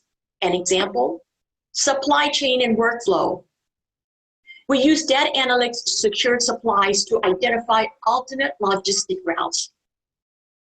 Algorithms helped us shape supply chain. Automation and artificial intelligence replaced mundane tasks, and sensors and the cloud improved our manufacturing yield. And in healthcare, another drastic change. 80% of healthcare during COVID was delivered via telemedicine, phone and/or video. In fact, a bill for COVID funding in the US Congress waives the rules in favor of more Medicare telehealth in case of future virus to help flatten the curve until a vaccine is available. Education is another sector. Education is now readily available with remote digital classrooms. Food service, so on online search with delivery mobile apps such as DoorDash, Grubhub, Instacart, Uber Eats. And retail. COVID accelerated online marketplaces and e-commerce sales. Let's create new innovations. Let's transform company-wide and perhaps even at a country level. Ponder this. A small country, Estonia, on the Baltic Sea is almost completely digital. Except for being married or when you want a divorce or transfer property, all services in the country are provided electronically. Vote online, pay taxes online, get digital prescriptions, plus your ID chip stores your personal information, health, tax, and police records. Paperless and all integrated. So let's recap. The first transformation we should embrace that we have already discussed is digital transformation. Now, the second transformation, workplace transformation. Our people are resilient. We've seen it. We went from 1/3 of the people in the US working from home before COVID to a 70% increase in remote work just from February to April. Already Square and Facebook and Twitter have stated remote work could be permanent for the workforce. COVID impacted everything from how we work, play, communicate, shop, and learn. As board of directors and CEOs, our people are the center of our decisions and in the DNA of every decision. That's why workplace transformation is key. The success of companies during COVID-19 recovery lies squarely, in my belief, on the people. We need to engage and connect with each one of them and be authentic. Let our people know that they matter, listen, understand their needs and values. Our people steer us into the future. One of the best examples of engagement is WD-40 Company, recognized worldwide as the blue and yellow can with a little red top. Under the leadership of WD-40 Company Chairman of the Board and CEO, Gary Ridge, WD-40 Company has hit an engagement level ranking of 93, nearly triple of what Gallup has found to be the US average of 34. Each employee at WD-40 Company understands his or her importance, and together, the tribe delivers high customer service, productivity, customer satisfaction, sales, profits, and greater return for shareholders. Each person is motivated to deliver the most innovative products. WD-40 Company has proven that purpose-driven, passionate people, guided by clear values, create amazing outcomes. WD-40 Company truly recognizes that their tribe members are on heroic journeys of their own. And they will come back to work changed people. And that's why empathy, appreciation, and respect is so important as we go through COVID recovery. WD-40 Company is a role model for all of us. As we return to work, effective business leaders make meaningful change. We create a culture where employees can think, innovate, and reach their full potential. We take care of not only the physical, but the mental, financial, and security needs. We engage with our employees and measure it. We let our employees see hope. and they realize that their work saves a greater purpose and mission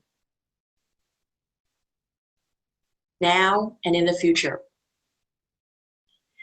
At my company and on the boards I serve, we are focused on ESG, environmental, social, and governance.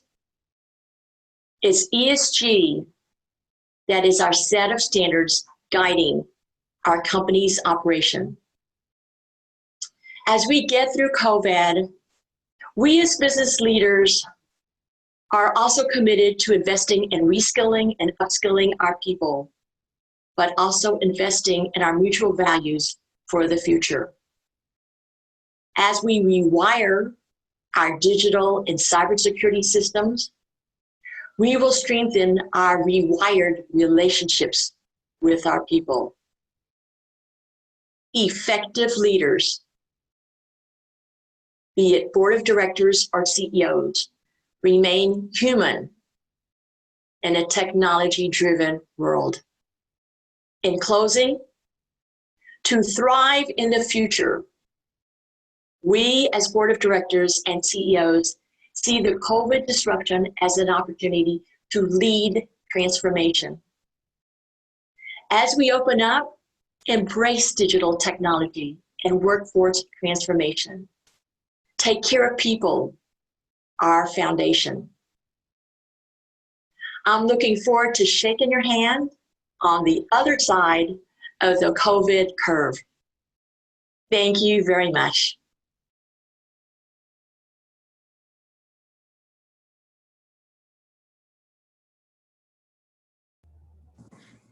Thank you, Shameen. That was wonderful. If anyone would like to hear more from some of our speakers, some of them have already interviewed with Task Force 7, which is the voice of cybersecurity. And you can hear more from these speakers at Task Force 7. Also, remember that these sessions, these talks are being pre-recorded. We are live with Manufacturing Talk Radio, but if you've missed part of any of this presentation, it is available on Manufacturing Talk Radio as well. We are live on YouTube, and we are live on Facebook, and we are live on Manufacturing Talk Radio. I also want to remind everybody that this is our launch. It is a soft launch, and given the COVID pandemic and the shelter in place, you know, we do have some little errors around there. I'd like to mention one of mine. I accidentally mentioned Oscar Medina and said, instead of Oscar, I said Eduardo. So my apologies to my dear friend Oscar for that. And we very much enjoyed your song. I've already started to hear back from everyone that was just amazing. The next guest that we have up is actually going to be talking about restarting the economy. And he is a complex cyber risk expert with Willis Tower Watson. And he is, his name is Jeff Schermerhorn, and he will be joined by Tom Finan. And Tom also is with Willis Tower Watson. He is a cyber growth strategist. He is also formerly an assistant general counsel with the FBI. Now, Tom will be speaking later about the human capital revolution, but for right now, both he and Jeff will be talking about cyber risk and insurance and what this looks like under the new normal, where we have so much data tracking. So, Jeff, if you could go ahead and start. Thank you, Adriana. I appreciate it. And obviously all the work that has gone into putting together these series of discussions at such an uncertain and quickly changing time. I will take a step back and admit I'm certainly not as well known as many of our esteemed panelists today. So I thought I'd quickly introduce myself. As Adriana mentioned, I'm Jeff Schermerhorn with Willis Towers Watson. But what I really do day in and day out is focus counseling large enterprises, large businesses on data risk and risk transfer optimization. So at its core, I always tell clients my focus is the newest four-letter word, and that's data, and what to do with data. Certainly, not as important as some of the topics we had here today with respect to global crime, food insecurity, international trade. But how we collect data, how we use data going forward really presents a significant risk to personal privacy, privacy protections, as well as a true challenge to global businesses. So really, depending on where you're sitting at in the world today, you're in a varying state of reopen. Some of us are able to go to restaurants. Some of us are still sheltered safely at home. As many can tell by looking at me on the screen, I live in Southern California, where we have not been allowed yet to get haircuts, hence my less than stellar appearance here today of my hair. But nevertheless, the economy will reopen. We will go back to work. And we really wanted to think about and talk about that shifting economy, restarting the economy. We're at home today, but eventually we will go back to work. Businesses will reopen. Travel will begin. Storefronts will allow customers through their front door. And how are we going to transition within the new regulatory framework to safely reopen businesses and safely restart the economy? So that's really our focus here today. So it really begins with data. If we look across the globe at various rules, regulations, and targets, it really surrounds data and data risk. So there really is the global commonality to restarting the economy is first adequate testing, having enough testing supplies to ascertain whether or not someone has COVID, an active case of COVID-19 in a quick fashion. The ability to contact trace, the ability to find and locate outbreaks. Temperature checks seems to be the new normal to go to many businesses around the country, as well as the universal use of masks and continued social distancing. So all of that involves truly the collection, preservation, and use quickly of data. And that puts a significant impact on business and that changing regulatory environment. And by that, I really focus on two laws that have changed recently. One is the workers' compensation laws in California. The burden has shifted from the employee to the employer to prove that the individual who contracts COVID did not do so at work. So arising out of that comes a compulsory evaluation on behalf of business to understand where their employees have been at, who they've come in contact with, and may give them access to proving that an employee obtained or contracted the virus in an environment other than work. So there's that significant regulatory shift. As well, because of physical social distancing rules, businesses are being compelled to evaluate frankly, who needs to come into the office at all, and as well, what needs to be done to your physical office space, your physical business, in order to comply with these new rules and regulations.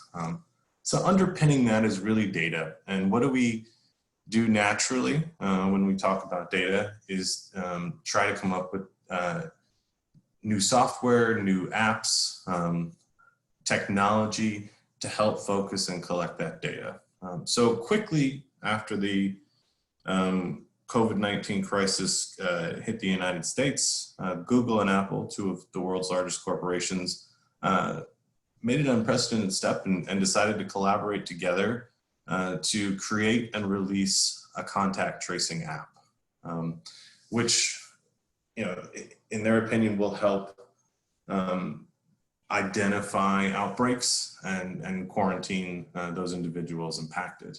The one thing that I note, and we really wanted to focus on contact tracing today, but before we even talk about apps and their use and proliferation throughout the globe, I really wanted to dial in on one issue that I thought was interesting, which is 21% of adults do not use smartphones, according to the Financial Times. And those individuals that are most susceptible to the harshest of outcome and morbidity from COVID-19 are older individuals. Older individuals tend to be the ones that are not using smartphones, smart apps, and won't be taking advantage of the Google Apple collaboration. So I think that the data and technology are a source for the future, but yet can't be the complete and total picture. So really what we wanted to focus here on today was the global response and contact tracing apps. So contact tracing in general used to be a very low-tech, low-touch application. And by that I mean, you'd interview a patient in the hospital or at the doctor's office, you determine who these people have come into contact with during the period of which they could be spreading the virus, and then you notify those patients via phone call or email or whatever means, and then you'd spread out as a web from that. Today, contact tracing by nature has gone digital. And when it has gone digital, the tracing becomes more effective and more narrowed, but it does present new guidelines. Before we talk about what some countries are doing around the world with respect to tracing apps, I thought I'd just take a step back and talk about a scenario that concerns me personally with respect to personal privacy. And that would be tracing an employee. So, of course, if you were watching the news at all today, and over the last week, we've seen a number of peaceful protests, as well as some ancillary damage to businesses. So my thought was, a business today, if an employee today were to go to a rally for injustice and were to come in contact with thousands of people, that ordinarily would not be known by an employer. Now with contact tracing and with the burden shift to the employers to know where their employees are and understand what they may or may not be bringing the COVID virus back to the office, you're going to need to know where your employees are. And the question becomes, once you have the data to know that an employee did or did not go to a protest, how do you ensure that that information isn't used in a way, any other way than to determine whether or not he or she may be bringing the potential for COVID back to the office? And I thought, Tom, if you could talk for a few minutes on the potential risk for overusing data. So that potential risk to use data to make an employee decision based upon what you've gathered by contact tracing. Yeah, and I think that there's some legislation that already is being considered with COVID on exactly that point.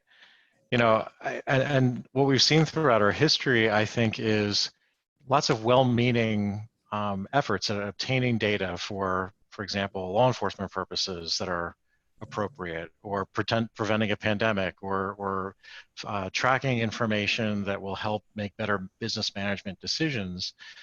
But it's getting kind of dicey because, what happens as society becomes more polarized, if people are protesting or not, how do you legislate in a situation where someone may have a strong political belief one way or the other, and the employer has a political belief, and does that put the employee who has a different perspective on things at a professional disadvantage? And I don't know that any of the legislation that I've seen being talked about is really addressing that effectively. I mean, there are huge First Amendment issues that I think play in there.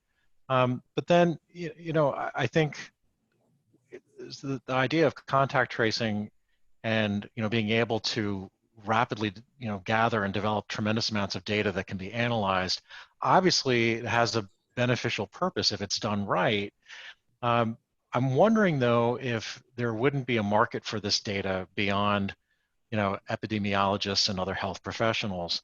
Would companies want to know who you are in contact with, the places you frequent, politically. That's additional insight that I don't think many of these companies that rely on big data to understand their client needs and desires and preferences have access to yet. And I'm not hearing that debate happening at all. And it's one that I think is going to have to come from both the left and right sides of the political spectrum, because it's going to affect all of us. And I also think, there may be some interest, frankly, by nation states in that kind of information. I was a former federal employee with a security clearance. Frankly, certain intelligence agencies of foreign nations know everything about me and my family as a result of various data breaches. At this point in my life and my children's lives and my wife's life, I don't know that I would want anyone to have that kind of insight. And I don't see necessarily a safeguard that is in place yet for that. That all sort of plays into, how we not only are managing risk, at a corporation by corporation level, but it really starts to get to that individual by individual level. And I would hate to see what is intended to be a beneficial use and collection and use of data to prevent the spread of COVID-19 as a justification to use what I think is clearly very valuable data about habits that get into the political, religious, and otherwise, as an excuse to collect that data for other purposes. I think the American people will be wanting significant restrictions on how long the collectors of this data keep that data, to whom they can with whom they can share it. And that's great. That maybe we address that on a domestic level with federal law enforcement and state and local law enforcement and the relevant agencies.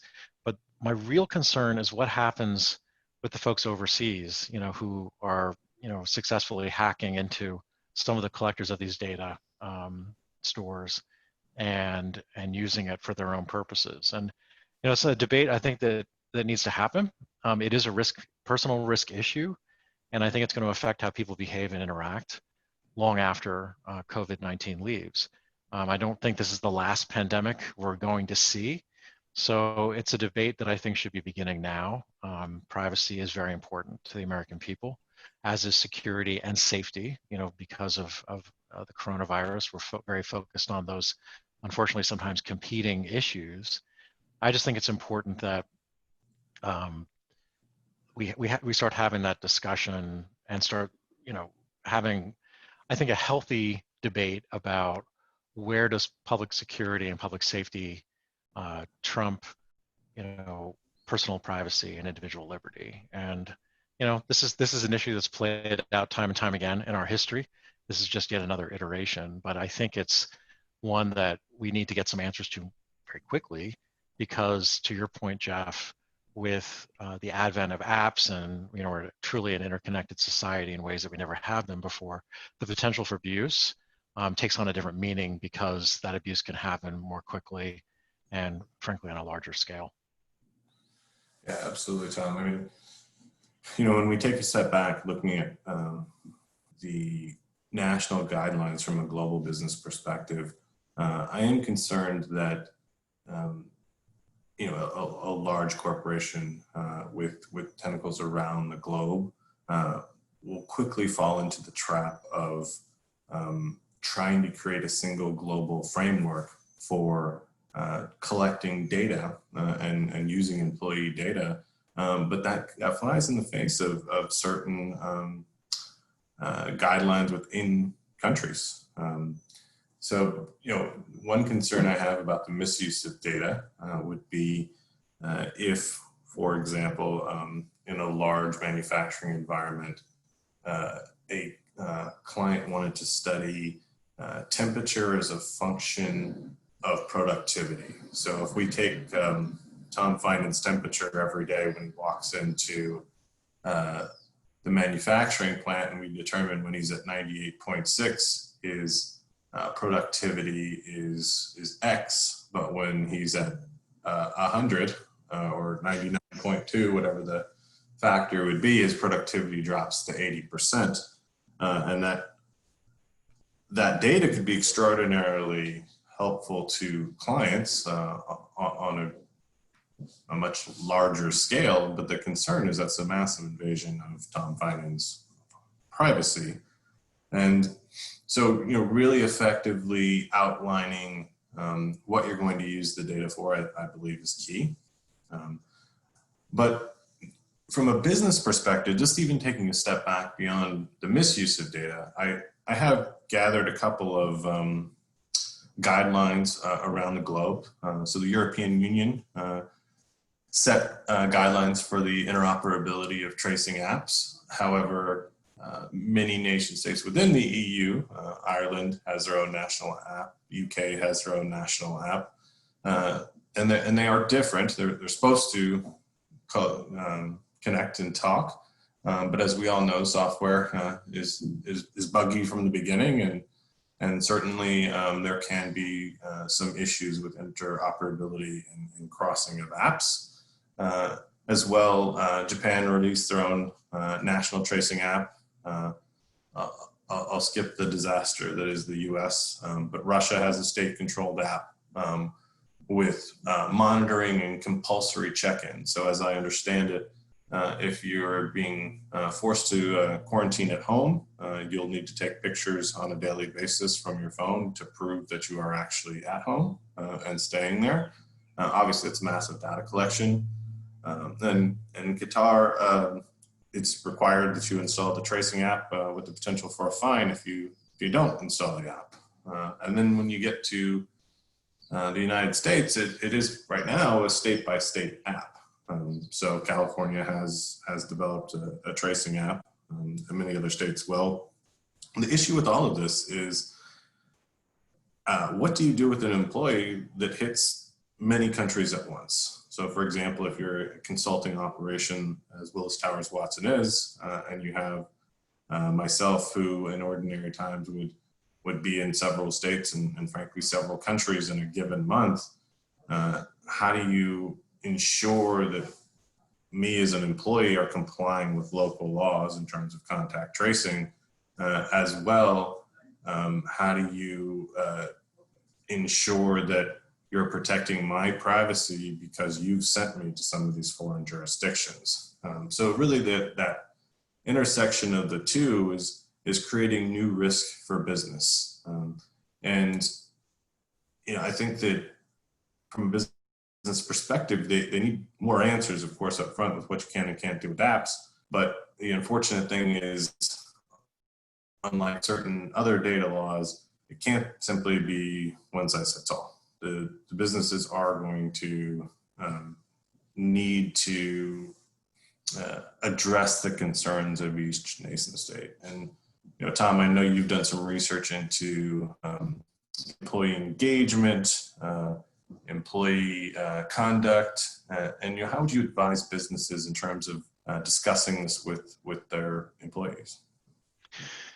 It's a great question. One of the things that I talk about later is, what are the elements of employee experience that really cause employees to do the right thing, not only when it comes to cybersecurity, but risk management more generally.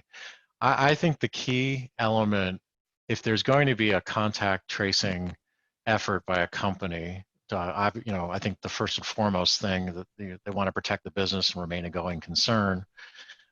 You have to, the theme is engagement. You have to engage your employees in a very, very collaborative way that makes them feel that they are part of the decision-making process. They need to understand, why is this information being collected, and then how it's ultimately going to be used by the organization, to your point from earlier.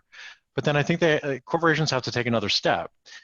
How is this ultimately going to benefit me as an employee? And I think a lot of organizations take a top-down approach really to many aspects of their business. But when an employee understands that his or her participation in an effort is critical to ongoing business success, they have an opportunity to express how they view the campaign. They have questions that are answered, that they actually can help shape how the effort is developed in a way that works for the business, but also allays any of their concerns, you're going to have a much higher rate of participation.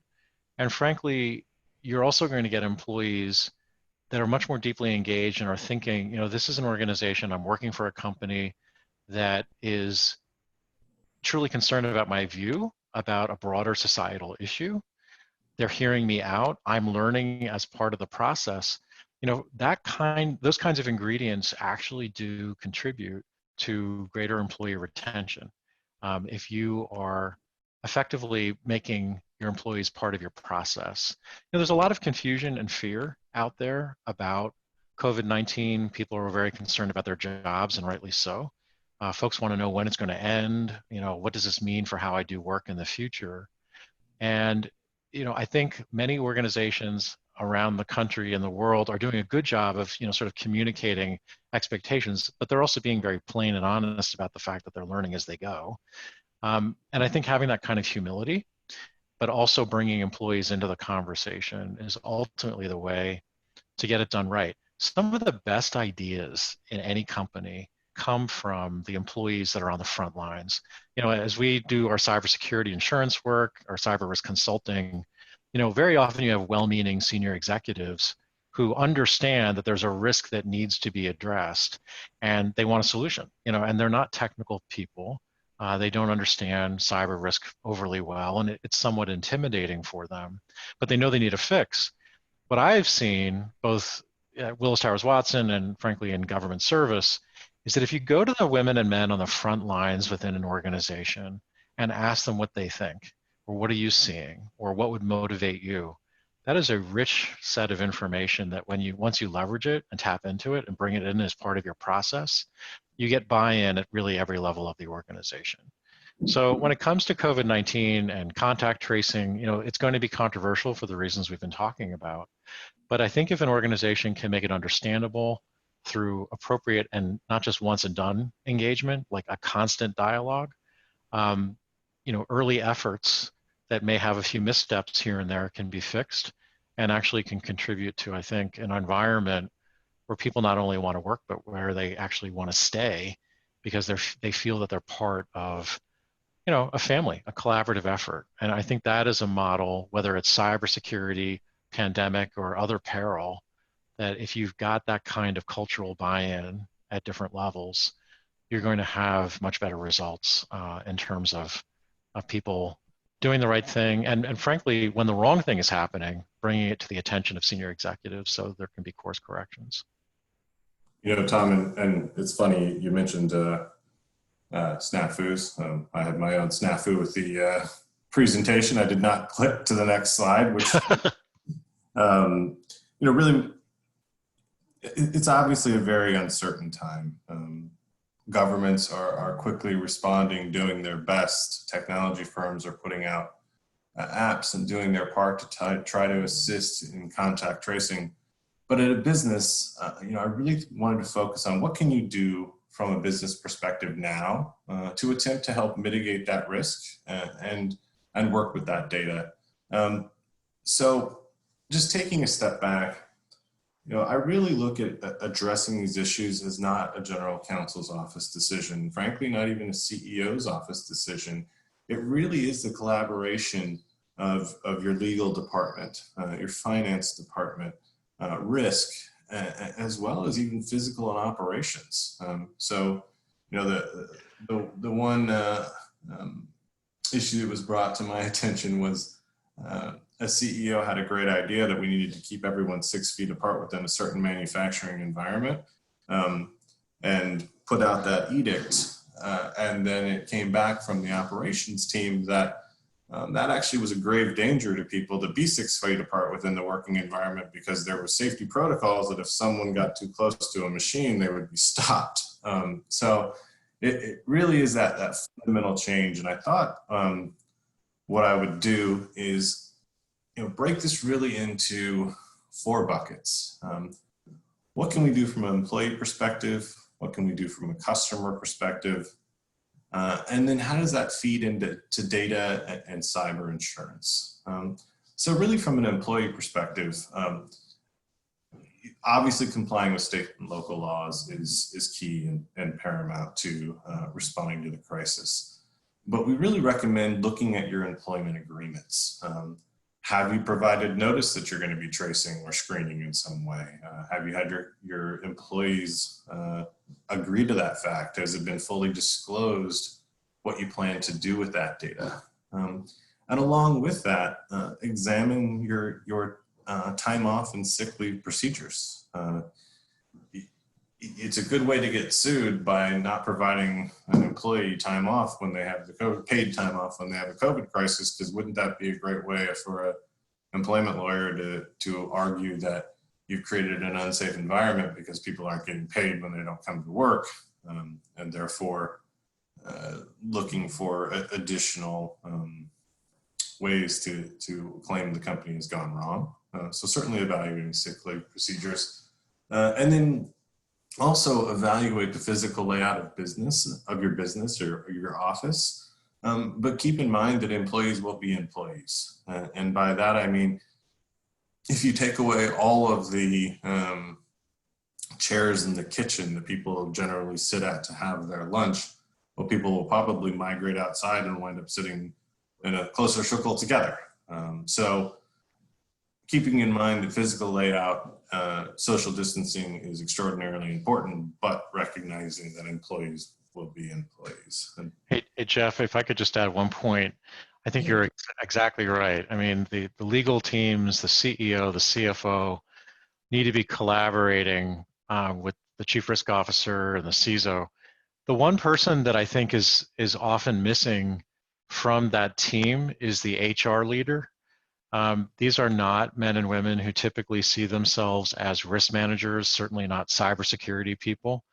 But because ultimately we're talking about people and human behavior, that really does fall within the HR wheelhouse. And so bringing them into a risk management discussion is something that I think I'm seeing increasingly, and putting it into human capital terms. You know, what can we do with training?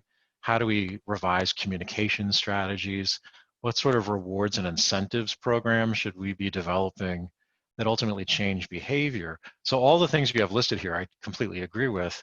You know, from an HR perspective, I would encourage companies to engage those HR leaders and say, well, what can you do with the tools in your toolbox to make sure that your human capital outreach and programs and strategies and investments are actually geared towards supporting this and ultimately changing behavior for the better. So I just wanted to make that point. And then I know that Adriana is going to smack me about timing. No, you guys have done an excellent job. I don't want to cut anybody off because it's so wonderful, all the information. But, you know, I'll just make one last, you know, kind of point before we close. And that's around data and cyber risk. Organizations that typically don't collect a lot of data and don't store a lot of data will going forward. They'll need to keep that data for legal reasons, regulatory reasons, as well as risk reasons. So really evaluating the change in the amount of data you have and collect, it does change your risk. And we strongly recommend evaluating your cyber insurance program, whatever that may be, and reevaluate that in light of how the data collection has changed, and realign that. That may be buying higher limits. Frankly, that may be complying with global laws and having local policies where you may not have had local policies before. Really taking a hard look at how your manufacturing company may now be one very large data collector, I think is important to mitigating risk. And with that, thank you, Adriana. I appreciate the time. And I'll turn it back to you.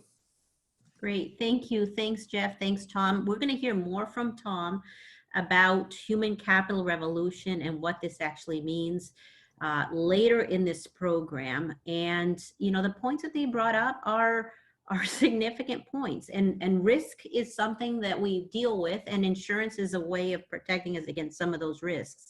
I think an important point that I will bring up at this point is when you are looking at risk and you're looking at insurance for those risks, it's very, very important. In the same way that you choose your doctors and you choose your lawyers in choosing a company to provide that risk, you need to make sure that that company understands and maps your risk appropriately and understands where you're doing business, because different territories carry different laws, and those laws with regards to your insurance and your risk may vary. Somebody offering a global policy on risk, heads up, you got some real issues there. We are global now. So you need a company that understands what global means, global policies. If you are offering a standard global policy and you are actually accepting that global policy, your insurance may be a liability, because those countries, if you don't know what the laws are, and mind you, we have laws that conflict with one another, that compete with one another. And I will be talking about this later on in our program, and especially with regards to GDPR, violations of GDPR, CCPA, and variations thereof. I will discuss regulators, and I will discuss what some of those violations look like. And when we're talking about data, this is a significant issue under GDPR, and countries react differently. If we are going to make any insurance, if we are creating policies, just make sure that you are with a company that understands global, not global.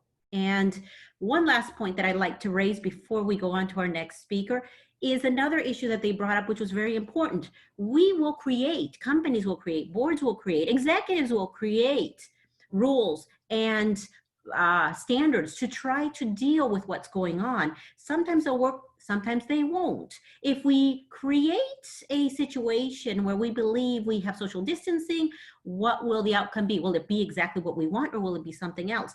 This is a huge concern. It's a huge concern in the United States because COVID affects elderly and the baby boomers. We have the baby boomers that are out there, and COVID is extremely dangerous. Now, the baby boomers are not protected in this situation because the temporary disability that actually protects those that are pregnant does not cover the COVID pandemic. It wasn't something they thought about. Well, in the spirit of protecting those that are temporarily disabled, the baby boomers do run a greater risk. And if you are asking baby boomers to come back to work, you are placing them in situations that can be very, very dangerous.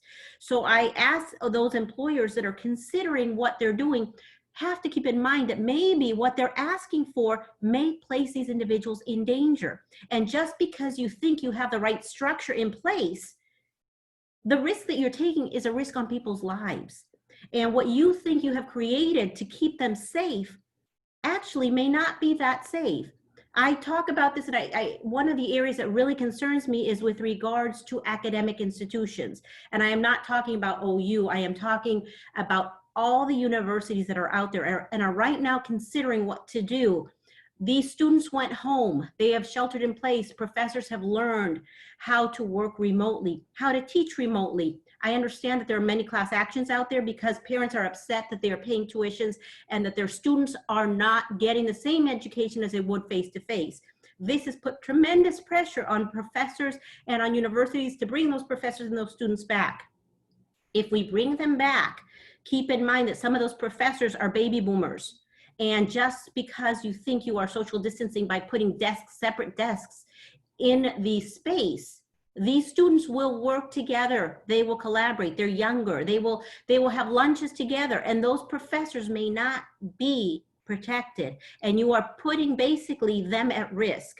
So consider that, because the laws right now are not there to protect, and by the time the laws and the spirit of the law is looked at, we've already got those baby boomers. We've got the fall semester coming. Something just to consider. There are a lot of other issues, but I raised that one because being in academia, it's seeing what's going on and what's developing and how the laws are not always there to protect us on time. It's an issue. My next guest, and we've had over 40 speakers that have come by, and we've got maybe 100 more that want to speak on topics. And it's very difficult to ascertain which ones we should put on first in each series. This group to me is very, very important. They're pressing issues that I think right now, especially with the fall coming and everything else and people sheltering in place and COVID, post-COVID coming up, these speakers I'm putting out there first because I think these are real solutions to some of the challenges we're about to face and we are currently facing. My next speaker is a anti-money laundering pundit. He is a former regulator with the FDIC. His topic is trade-based money laundering. This is huge. We talk about supply chain and we talk about money laundering in general. Trade-based money laundering is a really important issue. We haven't talked about terrorist financing. We have talked about all these other issues, but this is a global threats series. And this leadership forum, we are going to put people out here that have some concerns that we may not even have thought of. And Ross Delson is now going to talk to us about trade-based money laundering. Ross.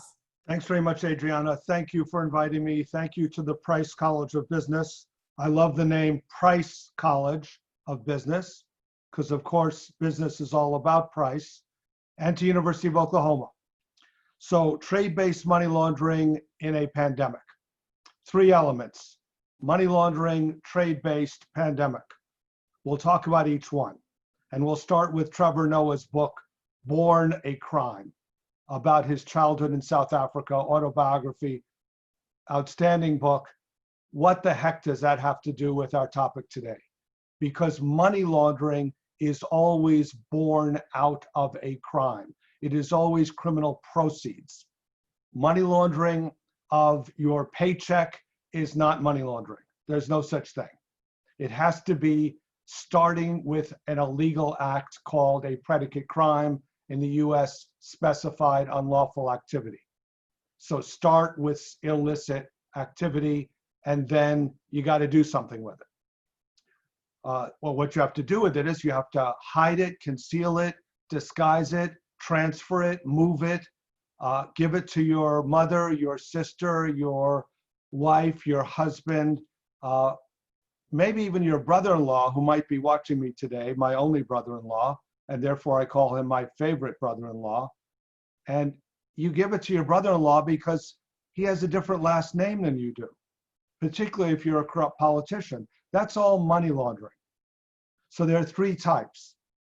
This was defined by the Financial Action Task Force. Bruce Zagaris, thank you, Bruce, for introducing this subject. Bruce Zagaris talked about the Financial Action Task Force, FATF in English, and their 40 recommendations. And yes, it's all about money laundering and terrorist financing and financing of weapons of mass destruction. So how many of those 40 recommendations deal with trade-based money laundering, you ask? And the answer is none. And yet, how important is trade-based money laundering? Well, it's one of the 3 major avenues. This is what FATF said. The first avenue is the one you read about, hear about, is in the popular press, TV shows, Ozarks, Breaking Bad, using financial institutions, traditional financial institutions, bringing cash to them, bringing bags of cash, suitcases of cash, or small amounts of cash, smurfing, micro smurfing, finding ways to get cash into banks, also wire transfers from bank to bank. That's the first avenue, traditional financial institutions, also broker-dealers, mutual funds, insurance companies. Buy an insurance company with an insurance policy with cash, and then ask for your money back in the first 30 days, and you'll get a check. And how good is that? You now have a reason to show the bank that this is not illicit. First avenue. Second avenue, old-fashioned. Again, popular press loves it. Bags of cash, suitcases of cash, bringing cash across borders. Banks do this all the time. It's called bulk cash transfer. Bulk cash transfer. Great way to launder money.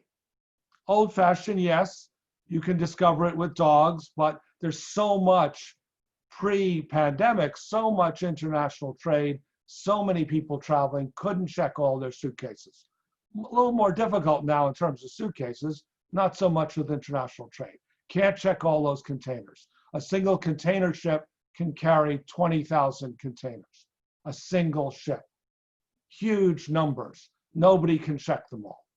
So what is Customs and Border Patrol do in the US and every customs agency in any other country? They check less than 1%. So I digress. The third avenue of money laundering, the one you hear least about, huge, huge, so huge we have no way of measuring it except to say it's really big, is trade-based money laundering, using a trade transaction to move money inside or outside of a country. How do you do that? Many different ways. One, you change the invoice price. Whatever the real price is, you want to get money. You're the receiver. So you sell something that's worth $1, say a watch, and you call it a Rolex. And so all of a sudden, the buyer has to send you a lot more money. You pocket that money, you have a reason to receive a wire transfer. That's called over-invoicing, under-invoicing. The reverse, you sell Rolex watches for $1 and call them throwaway plastic watches, and nobody checks, and the person receiving it gets a watch for $1 that he or she can sell for $100, $1,000, $5,000. Pockets the money. Rationale for the transaction. Over and under invoicing. One type of trade-based money laundering. Haven't gotten to the pandemic yet. We're going to get there. But let's start with the basics. Other types of trade-based money laundering. Phantom shipments. No shipment at all. You just tell the bank you're expecting money, and you tell them that it's to pay for things that you've sold. How do I know this happens? Because in real life, I'm an expert witness in civil cases, and I was lucky enough to be hired by the U.S. Attorney's Office of the Southern District of New York. They're the famous Manhattan U.S. Attorney's Office. Preet Bharara, the best-known U.S. attorney. It was under his leadership that I was retained as an expert, not by him, but by an assistant U.S. attorney.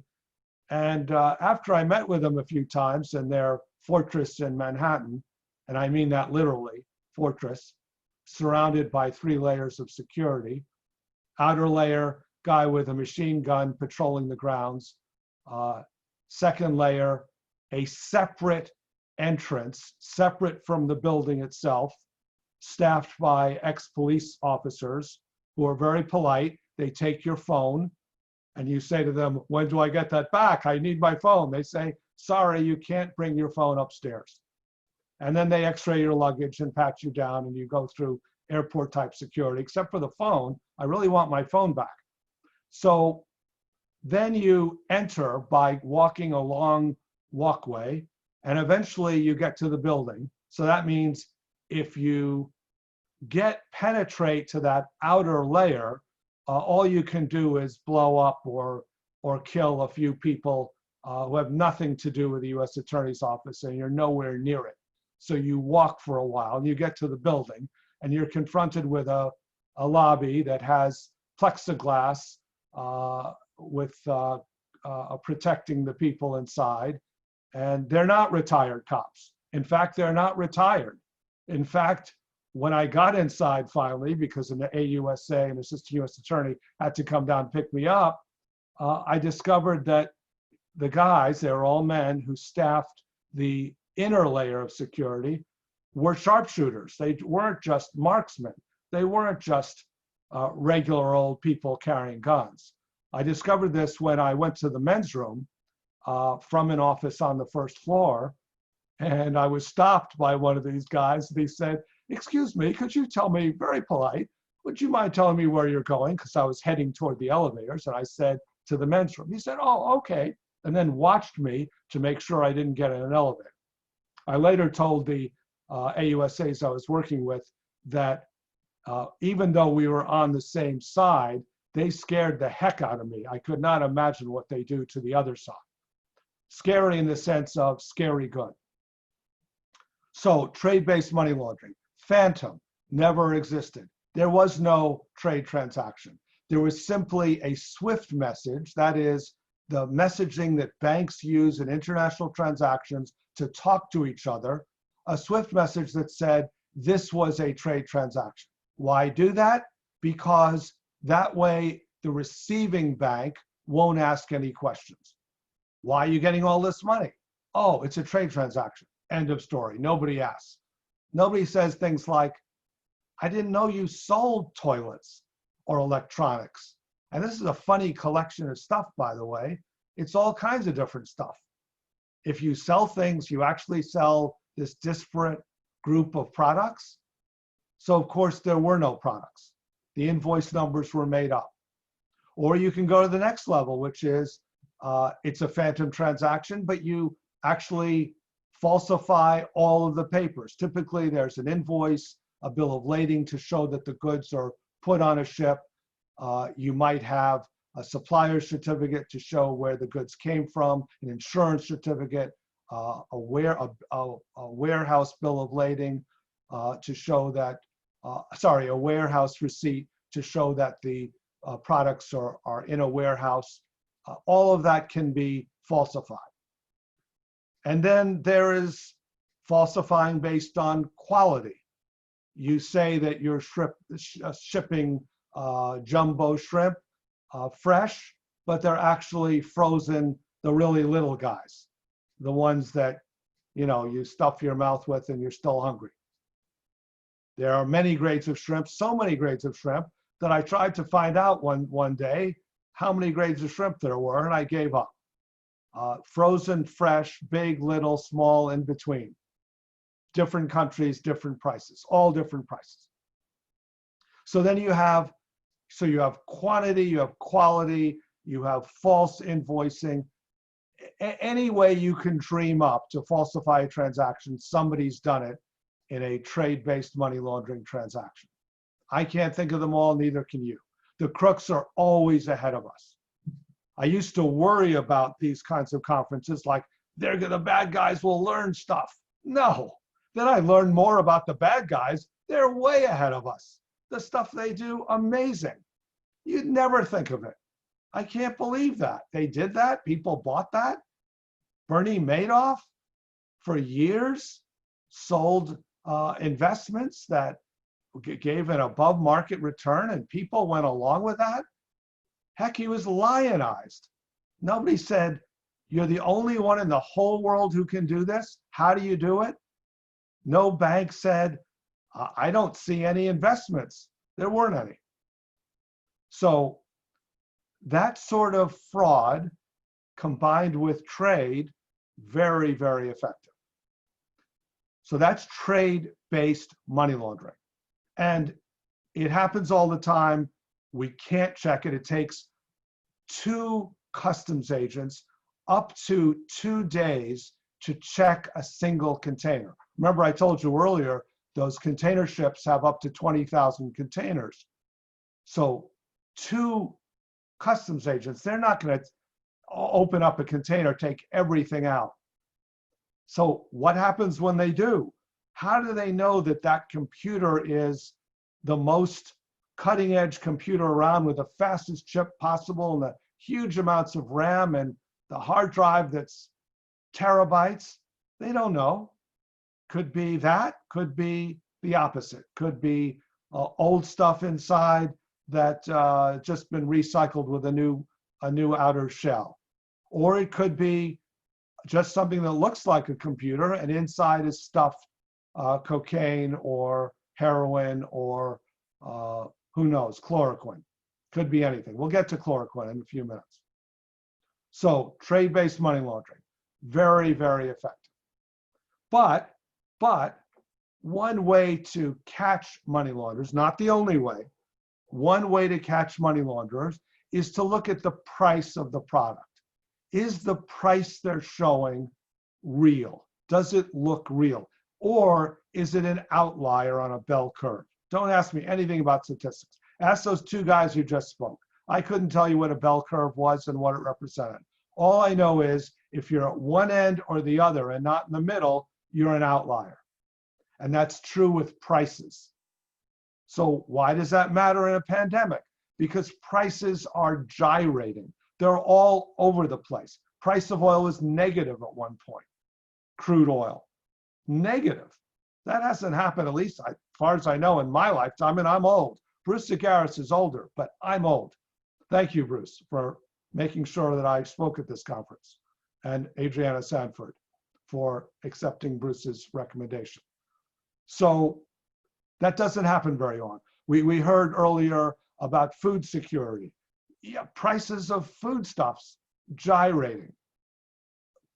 Everything from pasta and rice, which supply a very high percentage of the world's calories, to the point where you can't find the stuff. Rice was not available in the US for a while. Toilet paper, we've already heard about, everybody knows about. All sorts of industrial business toilet paper, turned out it was just a mismatch with demand. It wasn't that there was a shortage of toilet paper, it wasn't in a form that was available to consumers. So if prices are gyrating, and yet I just told you, which happens to be correct, that one way of finding out whether something is a trade-based money laundering transaction is by looking at the price. But if the prices are gyrating, then how are you going to figure out whether the price makes sense or not? Answer, very, very difficult. And then you get to PPEs, personal protective equipment. Everybody talks about it. Global shortage, very little made in this country. Of the PPEs made in this country, for example, by 3M, they're just overwhelmed with demand. So is that a good opportunity for trade-based money laundering? Absolutely, because nobody can get it. Is it a good opportunity for fraud? Absolutely. All sorts of advanced fee frauds, which I also call supply chain fraud, or you could also call it supply fraud in terms of availability. You say you have access to the PPEs, you don't. You say you're a dealer of 3M products, you're not. That was a recent case that the Southern District again in New York prosecuted, where somebody said they had access to PPEs through a 3M dealership. Whole thing was bogus, but of course they wanted payment up front. Who doesn't? And sometimes it's legitimate to get payment up front. So a pandemic-related fraud that could easily have become a trade-based money laundering transaction because you're not actually shipping anything, you don't plan to. But what if you are shipping something because you want to show that you actually have the goods, and yet it's not an N95 mask, which filters out 95% of the particulate matter. It's an N1% mask. It filters out almost nothing. It's a piece of junk that looks like an N95, maybe has the 3M logo on it, counterfeit. Maybe has the logo of some other big company. Maybe it looks and it has the same color and feel, but actually it's made out of materials that don't filter anything. So pandemic fraud and pandemic trade-based money laundering. What about chloroquine and hydroxychloroquine? Politicians all over the world talking about, not just the US, Brazil, everybody talking about chloroquine. What a miracle drug. If you hear a politician pushing a drug, you might want to think twice. Like, really? I'm going to go to a politician for my health care? I don't think so. It's bad enough you have to go to a doctor. Now you're going to a politician, taking their recommendations. Where did this come from, chloroquine, hydroxychloroquine? Answer, France. Do all bad things come from France? Not at all. This particular thing, this particular recommendation from a French researcher. Very well thought of up to a point, but then it turns out that his studies were way too small. But that forced huge numbers of studies all around the world. And it turned out that chloroquine and hydroxychloroquine could actually be dangerous to your health. And yes, a recent study was discredited that said it was dangerous, but a lot of other studies have not been discredited. France has banned it completely. I think Germany also. Why do I care so much? Because I've taken chloroquine It's an anti-malarial, among other things. I've taken it for trips to Ghana fairly recently, a few years ago, and it knocked me out. It literally knocked me out. I could not move. Easy response, don't take it anymore. There are other anti-malarials. It can be a very powerful drug. Who's selling it? Everybody. You see sales of chloroquine, it might be real chloroquine or hydroxychloroquine.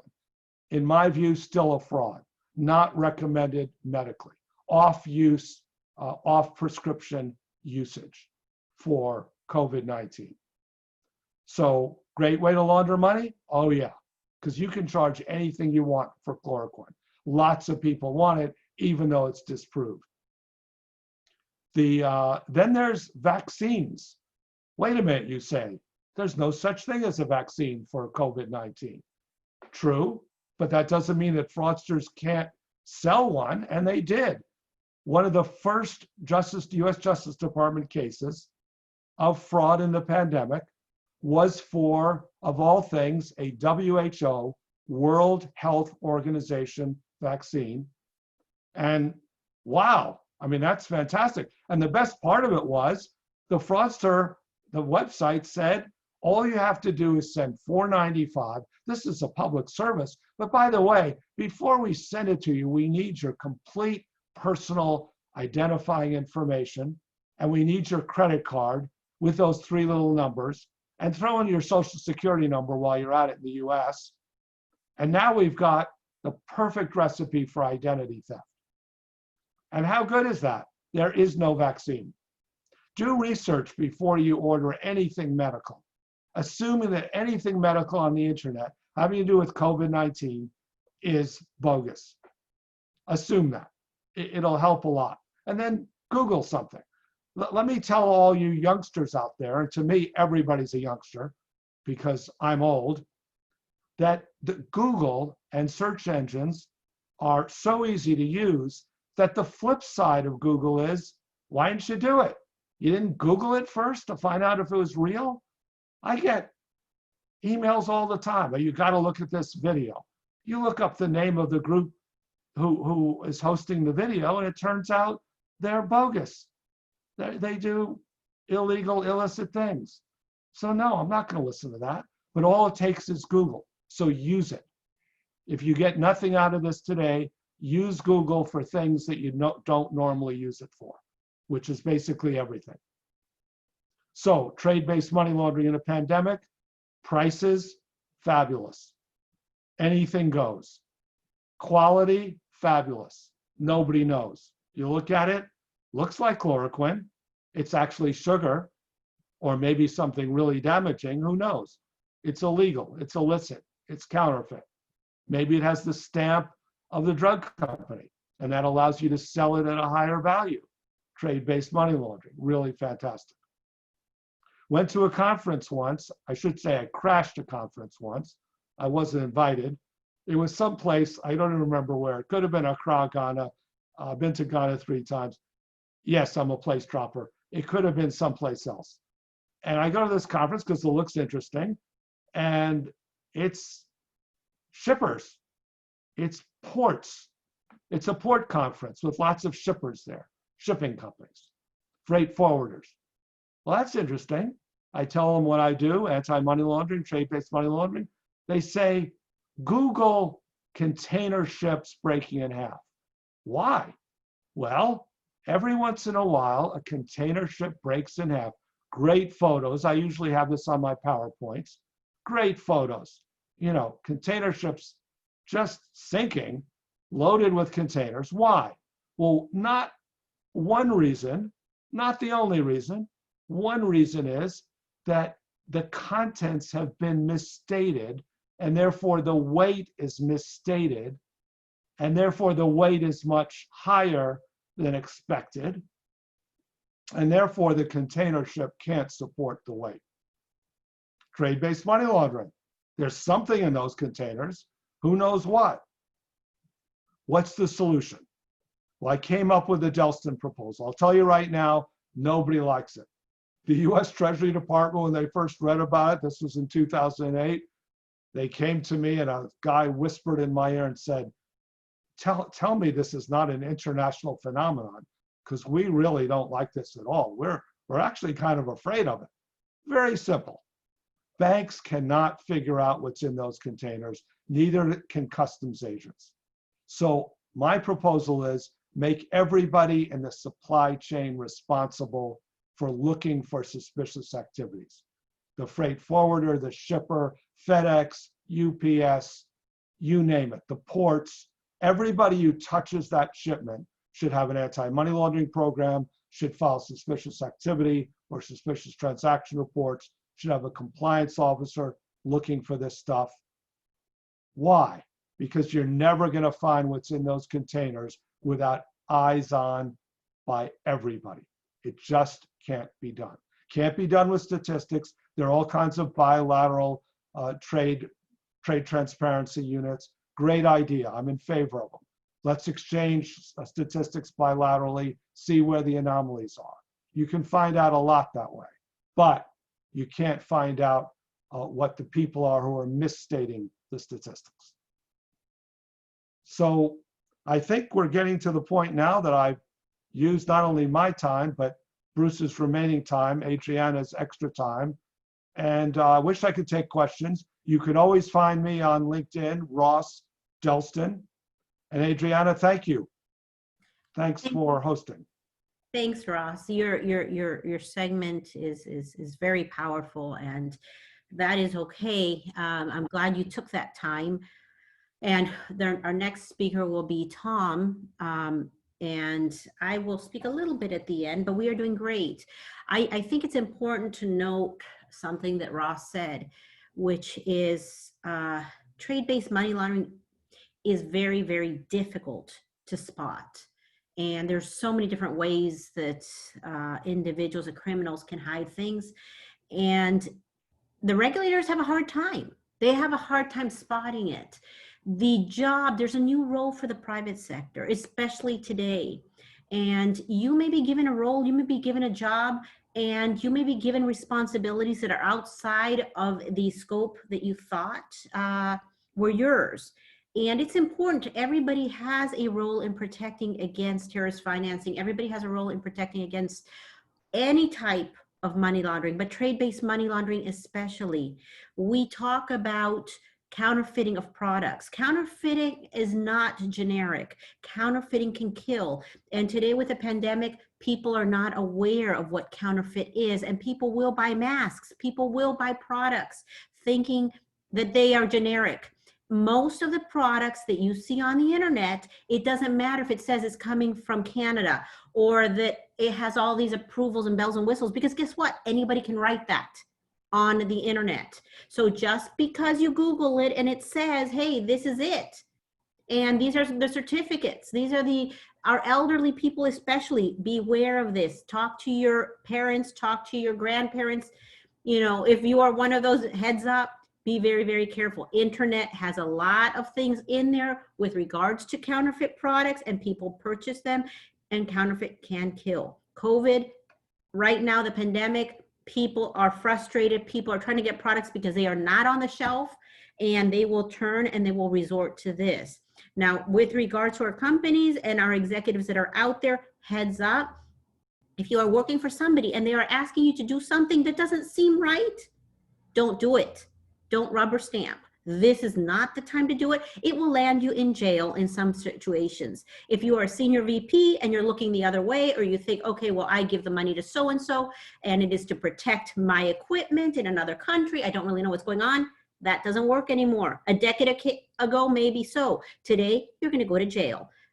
We will talk about this a lot more in another segment because this is a COVID segment, but this is why we're here. We are in the heartland of America. We are at OU, and we are there, and we are present with these leaders so that we can explain these issues and we can protect you with real solutions. So this topic that Ross had brought him in to talk about, thank you so much.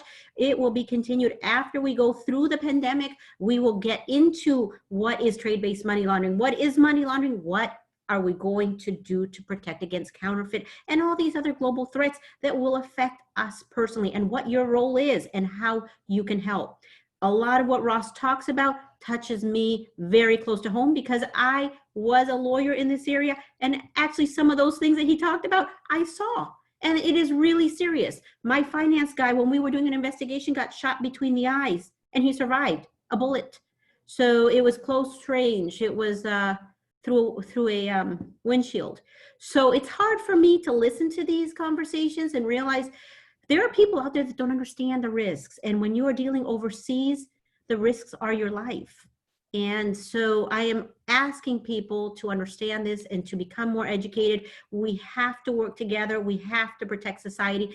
And the only way this is going to happen is if each one of us does our part, because the regulators are not always there to spot it. And if we don't know what's going on and those strange hours, only we know about them. You know, those numbers that are being erased on grandfather contracts and changed, heads up, that's money laundering. And we can go into all of that so that you guys can be prepared and aware. At this point, we're going to talk about another topic, which is very important for the pandemic. And this is about the human factor of the pandemic and the human capital and what we're doing with our people. We are talking about all these different things that we need to do to get ready to go back to work. But one of the most important issues that we need to pay attention to, and it's not only because of GDPR and maybe CCPA and all these other issues that we've talked about, but it's also because we have families. We are going through a very difficult time. Even some of the individuals that have prepared this forum right now are not able to be here because they're going through a difficult time with their families. So we are going to now touch on that subject, and Tom Finan will be leading us on that. He is a cybersecurity strategist, but he is also a former Assistant General Counsel of the FBI. And we'd like to go ahead and introduce him at this point.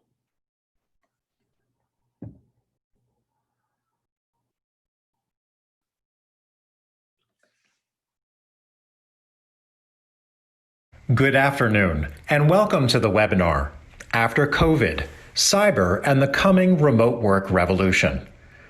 I'm Tom Finan with Willis Towers Watson.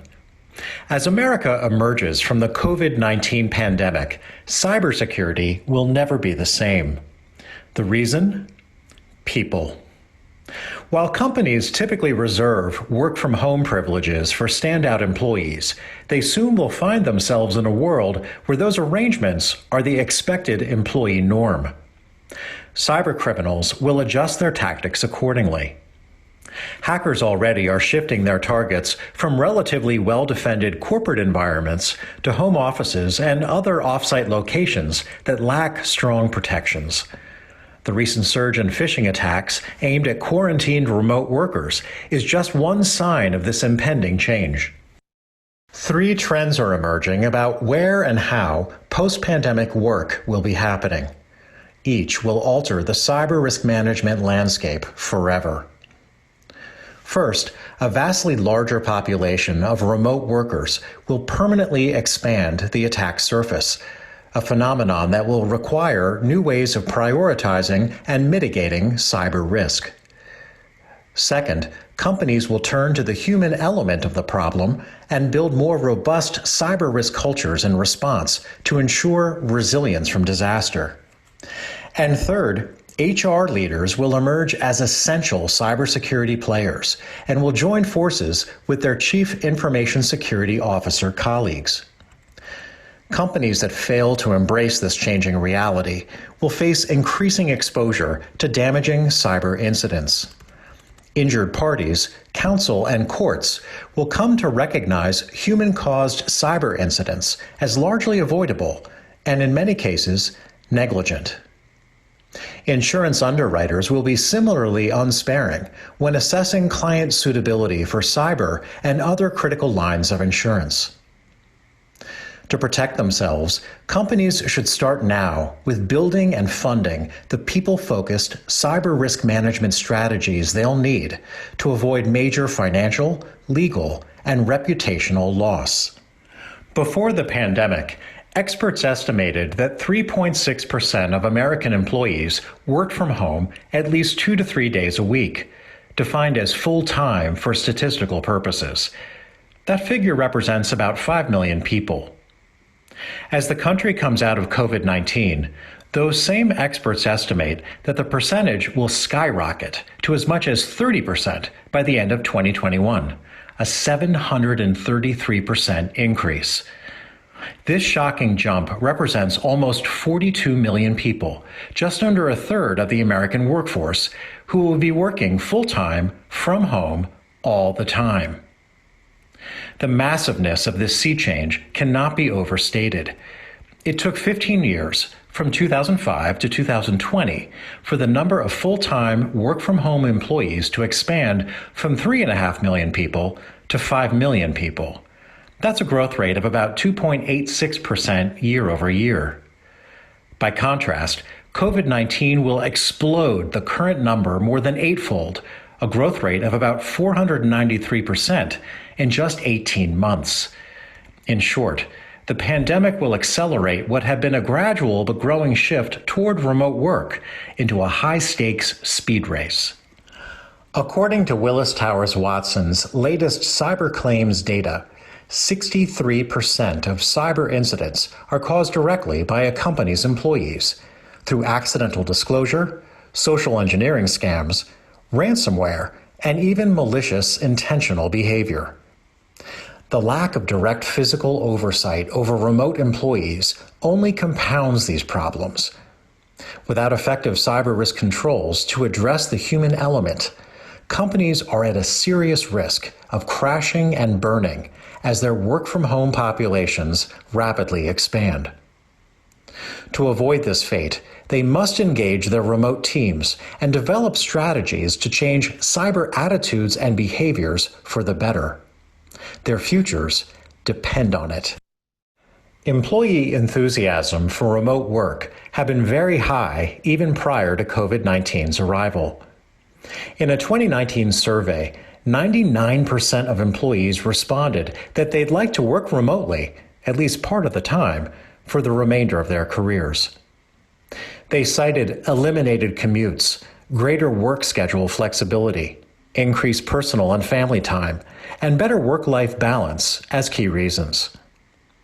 Among employees already working from home, moreover, 80% reported reduced stress levels and improved health overall. Remote work also saved employees money, ranging from $2,000 to $7,000 a year on average, in areas such as commuting, clothing, food, and childcare. On the flip side, many employers welcome the 13% increased productivity common among remote workers compared to their in-office counterparts. Employers likewise appreciated the improved morale, increased employee loyalty, and higher retention rates fostered by work-from-home arrangements. They also cited as a major benefit the considerable cost savings resulting from diminished need for physical office space. The pandemic will put these existing trends on steroids. 5 factors will drive the rapid change we're about to see across the American economy. First, demand for work from home will increase among employees who, although experiencing it through challenging circumstances, now have had a taste of what could be. Second, managers will overcome prior fears about impaired collaboration and lower productivity among remote workers. Having undergone lockdown themselves, they increasingly will trust those workers and provide them with the virtual tools they need to get the job done. Third, shareholders will not soon forget pandemic-caused business disruptions and will press companies to continue work-from-home arrangements to bolster future disaster preparedness. Fourth, employers will have overwhelming evidence of how inefficiently they've used office space in the past. They'll undoubtedly seek to maximize cost-saving opportunities through greater reliance on work from home. And fifth, executives will seek further cost reductions by limiting business travel only to situations where ROI justifies face-to-face client meetings. Virtual meetings from home will rule the day. While the new work-from-home normal will drive numerous efficiencies and other business benefits, it unfortunately will bring a rash of new cyber risk management challenges. When asked by a reporter why he robbed banks, the infamous early 20th century gunslinger Willie Sutton was purported to have responded, "Because that's where the money is." Today is no different. Companies across every industry sector hold vast amounts of financial and personal data, as well as intellectual property, that are a modern-day Willie Sutton's dream. Unlike old Willie, however, this century's cybercriminals don't menacingly brandish weapons to terrorize victims. Instead, their easiest way to a company's treasure is through its employees. In the last several months, hackers have preyed on the public's palpable fear about COVID-19 in order to spread malware and launch other cyber threat campaigns. They've recently deployed an onslaught of emails that purport to advertise coronavirus protection and detection techniques, but which actually deploy ransomware when opened. Cybercriminals have ramped up their efforts against remote workers especially. They know many are working from home for the first time, often with less than secure network connections, even less secure hardware, and inadequate IT support. They also know that remote work comes with a slew of family, household, and other distractions that contribute to higher email click rates, and by extension, higher rates of cyber infection. The hundreds of millions of newly remote workers that make up this expanded attack surface therefore represent very tempting targets and easy routes into corporate systems. Cybersecurity technologies undoubtedly will evolve to help fix these deficiencies. They nevertheless will fall short of addressing the human element of cyber risk.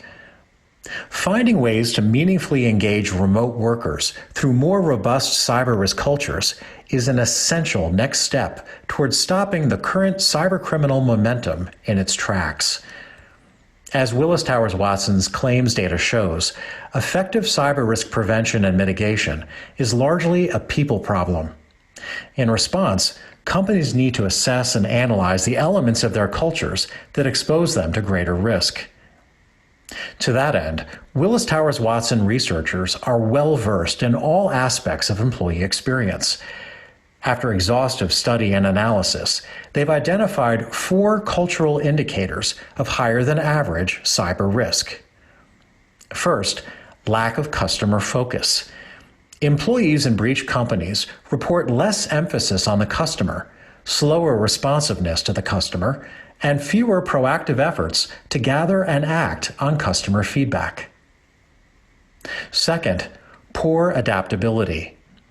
Employees in breach companies report their companies lack both speed and flexibility when it comes to decision-making and managing teams.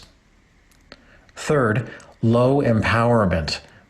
Employees in breach companies report lower favorable scores when it comes to empowering staff through communication, respect, and support for teamwork.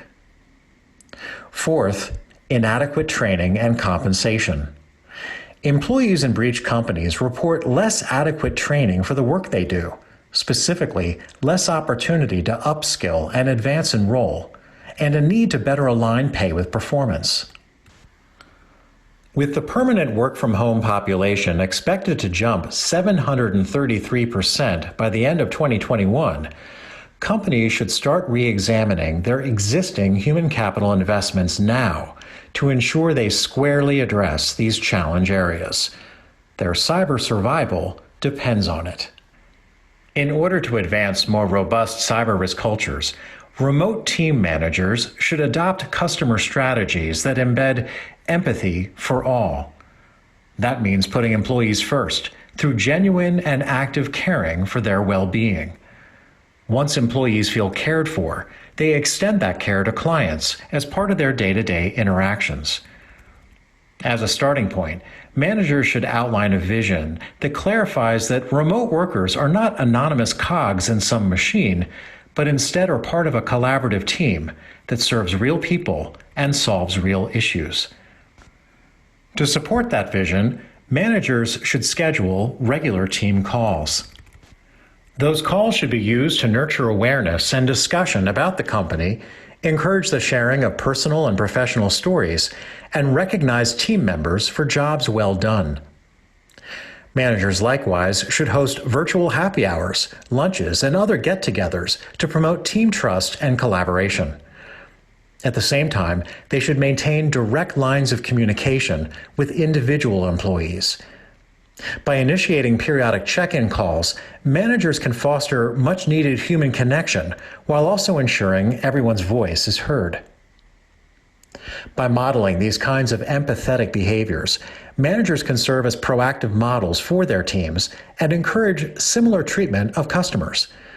For example, deep listening by a manager could inspire a remote worker to create a virtual client coffee hour focused on current challenges.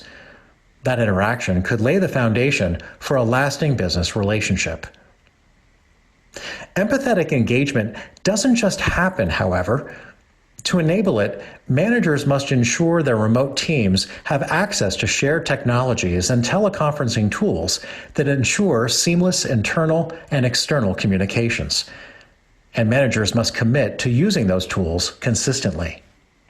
As a further step to advance more robust cyber risk cultures, remote team managers should enhance adaptability by focusing on successful outcomes, not compliance with one-size-fits-all processes and workflows. In short, managers should adopt policies that let remote workers decide how they should structure and schedule their own daily work.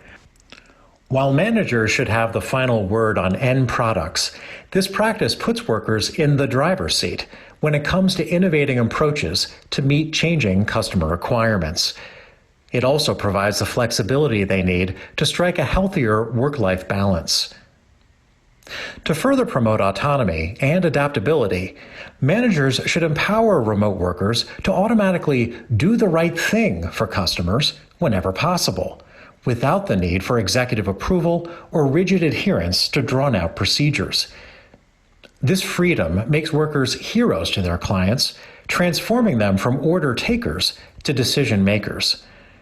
With more skin in the game, they naturally work faster, longer, and smarter for client benefit. Finally, communications in adaptive work environments can't be a top-down affair. The old practice of telling employees not to raise issues without proposed solutions is out. Managers instead should regularly solicit feedback from their offsite teams to identify emerging pain points early on. They then should collaborate with their teams to develop needed fixes. In other words, managers should go looking for the trouble they might otherwise detect unaided in more traditional office settings. They then should be prepared to roll up their sleeves to help. To further develop more robust cyber risk cultures, remote team managers also should empower workers through employee voice strategies. That means regularly encouraging employees to proactively share their concerns, ideas, and suggestions for improving the business.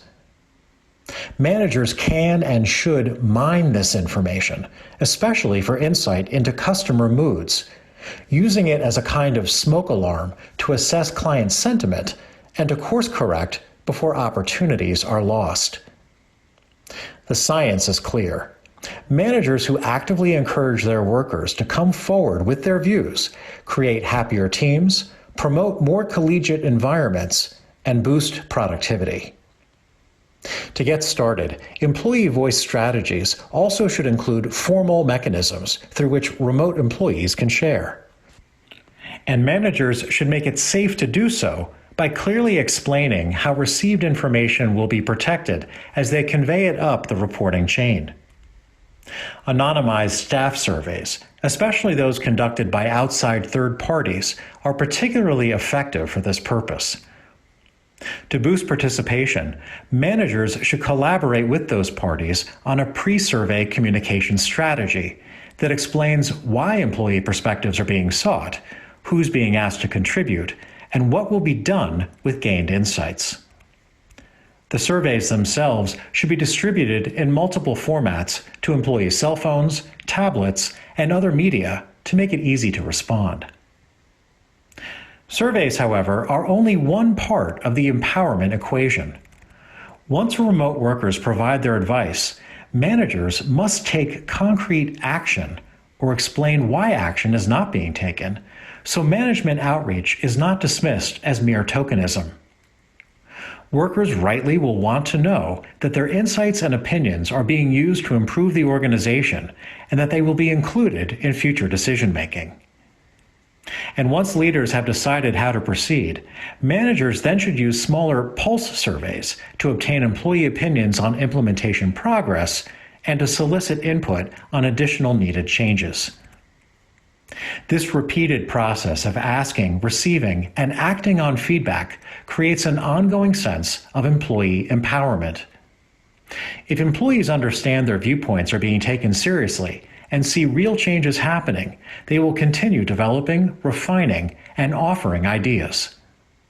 Their frontline insights can significantly enhance both corporate decision-making and organizational efficiency.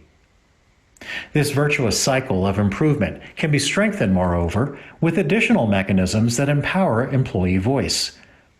Mechanisms like mobile phone apps that facilitate chat functionality, group networking, feedback, and two-way dialogue between managers and remote teams. Another good idea? Standing virtual forums where employees can meet regularly to discuss client needs, business operations, and career track and other personnel matters. Another option to consider is targeted virtual jams, impromptu online facilitated events that focus remote workers on specific topics of immediate business concern.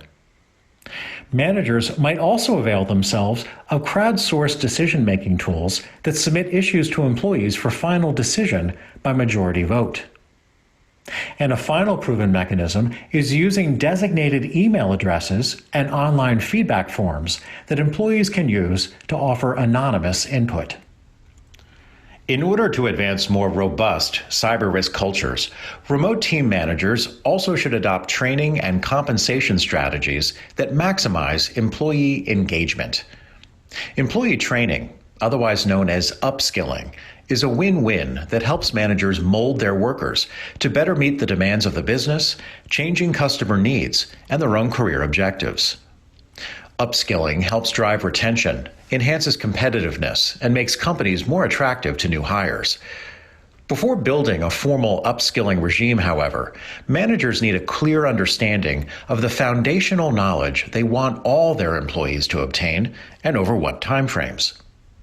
That understanding must be developed through regular conversation with off-site workers about their individual training requirements, the company's business goals and objectives, and how to best align both for the good of everyone. Moreover, to make this formal curriculum training stick, managers should encourage the use of real-life, role-playing simulations that enable employees to apply new knowledge immediately. Less formal upskilling opportunities are equally, if not more important for remote workers. So-called micro-training is particularly well suited given its accessible format of bite-sized education modules shared through short videos. Each module is designed to meet narrow learning objectives relevant to a particular business. Managers providing micro-training should periodically query their teams about what quick-hit topics would help them do their jobs better, and then build programs around those interest areas. Moreover, by migrating chosen modules to cloud-based learning management systems, managers get the added benefit of being able to track courses completed by each worker, time to completion, tests taken, and certificates earned. Other organic upskilling options include pairing remote team members with other senior colleagues through mentorships and similar job shadowing opportunities, leveraging star talent to create mission-relevant training and making it available through video meetings, recorded sessions, and webinars, encouraging the development of remote worker-led education initiatives that facilitate cross-pollination of in-house expertise, and creating internal and external learning communities where employees can freely engage, ask questions, and informally exchange information with peers. While the options are many, it's important to remember that remote workers, like everyone else, experience daily time pressures and limitations. It's up to managers to help them make upskilling a priority.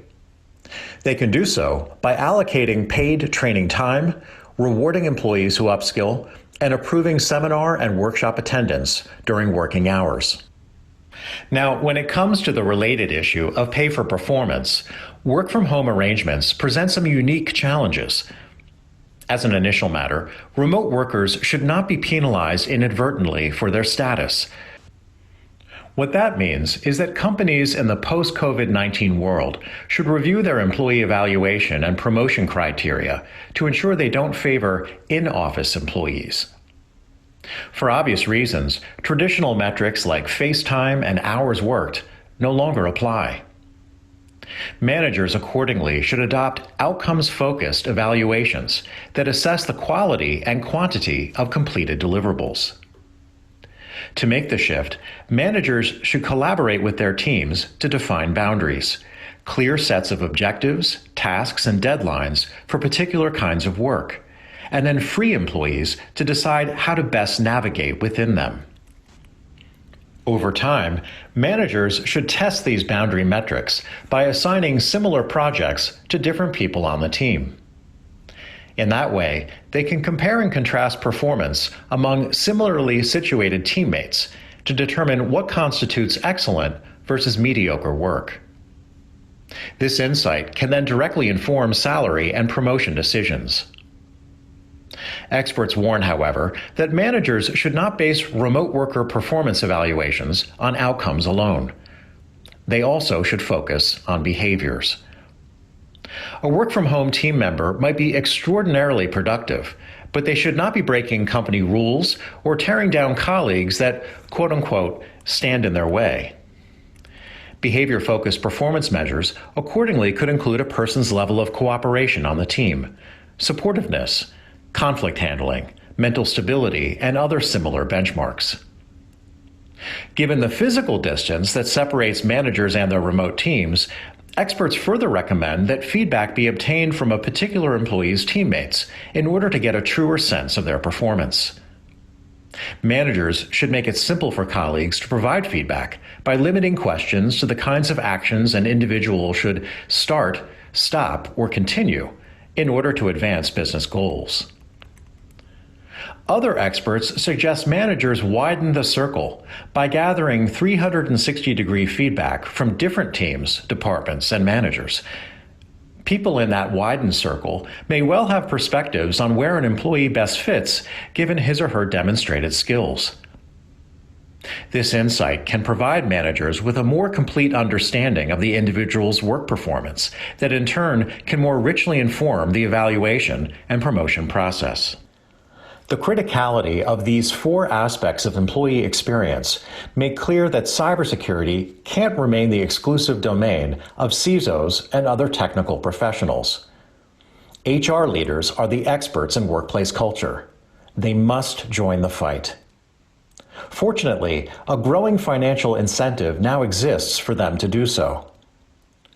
In 2018, Willis Towers Watson began partnering closely with The Economist publication to take a deeper look at the topic of cyber resilience. The two companies designed a survey centered on a central theme. How are companies positioning themselves so they can best prepare for, respond to, and recover quickly from a cyber event? Over 450 executives worldwide responded resoundingly through increased cybersecurity funding across the board. Survey results showed that 73% of corporate boards plan to spend more on cybersecurity in the years ahead. Broken down, some 50% of companies plan to spend up to 10% more on cyber, while another 23% plan to spend 11% or more. HR leaders will be among the major beneficiaries of this trend. Survey respondents indicated that their companies plan to allocate fully 50% of the increase just on the human element. 19% of the increased spend will be for IT talent acquisition, along with cybersecurity skills training and development for those technical professionals. 16% of the increase will go to rewards and incentives designed to encourage employees to do the right cyber thing during their day-to-day jobs. And 15% of the increase will be for cybersecurity training for all employees, whether they're technical professionals or not. The survey further revealed that companies already are budgeting, on average, 1.7% of their annual revenue on cybersecurity. With the anticipated upward trajectory of future cybersecurity investments, that means a lot of new funding will be headed in the cyber risk culture direction. To get ready, HR leaders should determine now how those incoming resources should be allocated to best address the 4 aspects of cyber-related employee experience most relevant to their companies. In the wake of the COVID-19 pandemic, work-from-home arrangements will become the norm for a vastly increased number of working Americans. As cybercriminals shift their tactics to profit from this new reality, the need to better manage the human element of cyber risk will come to the fore like never before. Companies will need to build more robust cyber risk cultures that focus especially on the 4 aspects of employee experience that correlate to higher cyber risk. Those that do so successfully will differentiate themselves substantially from less secure peers. As their reward, they not only will have a strong defense against future claims of cyber negligence, but also will qualify for cyber insurance coverage on increasingly attractive terms. Remote work is America's future.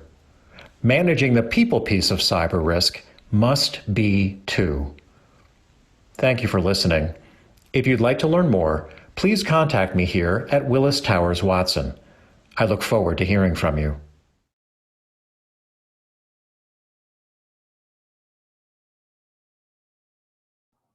Okay, so we are nearing the end of our event, and there are a few quick points I want to bring up. One of them is that our next event will be on June 27th, and our special guest for that event will be the chief economist from the European Commission.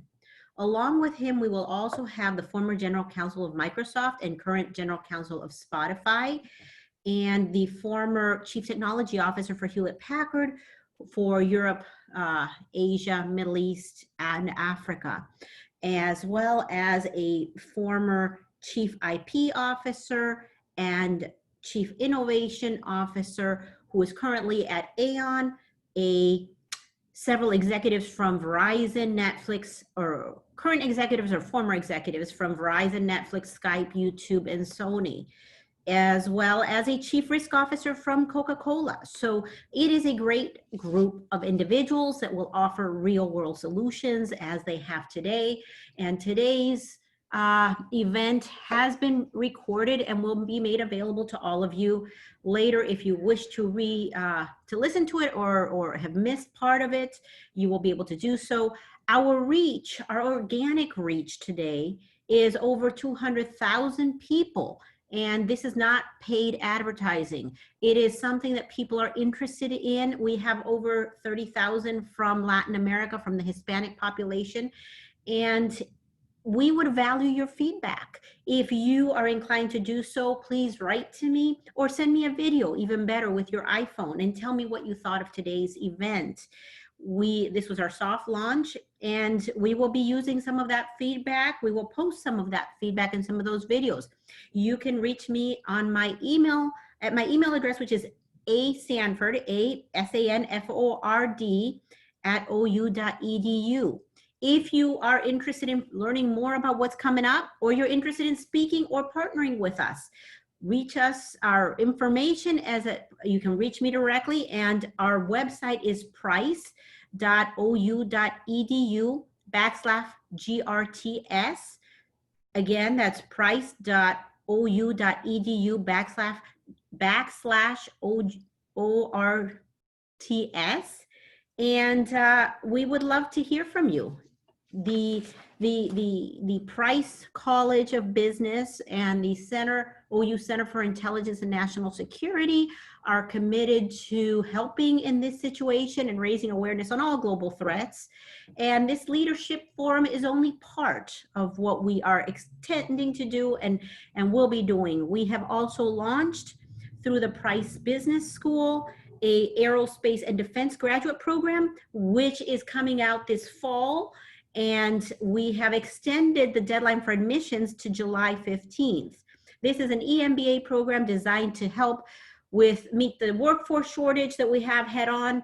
And it's a 12-month program. It's a hybrid and with 1 week abroad. If you're interested in that, reach out to us. If you're interested in certificates or a custom-made program that will help you train, some of our speakers are available and I can put them together for you. So reach out to us or feel free to reach out to them directly. Thank you. That concludes our program for today. Thank you.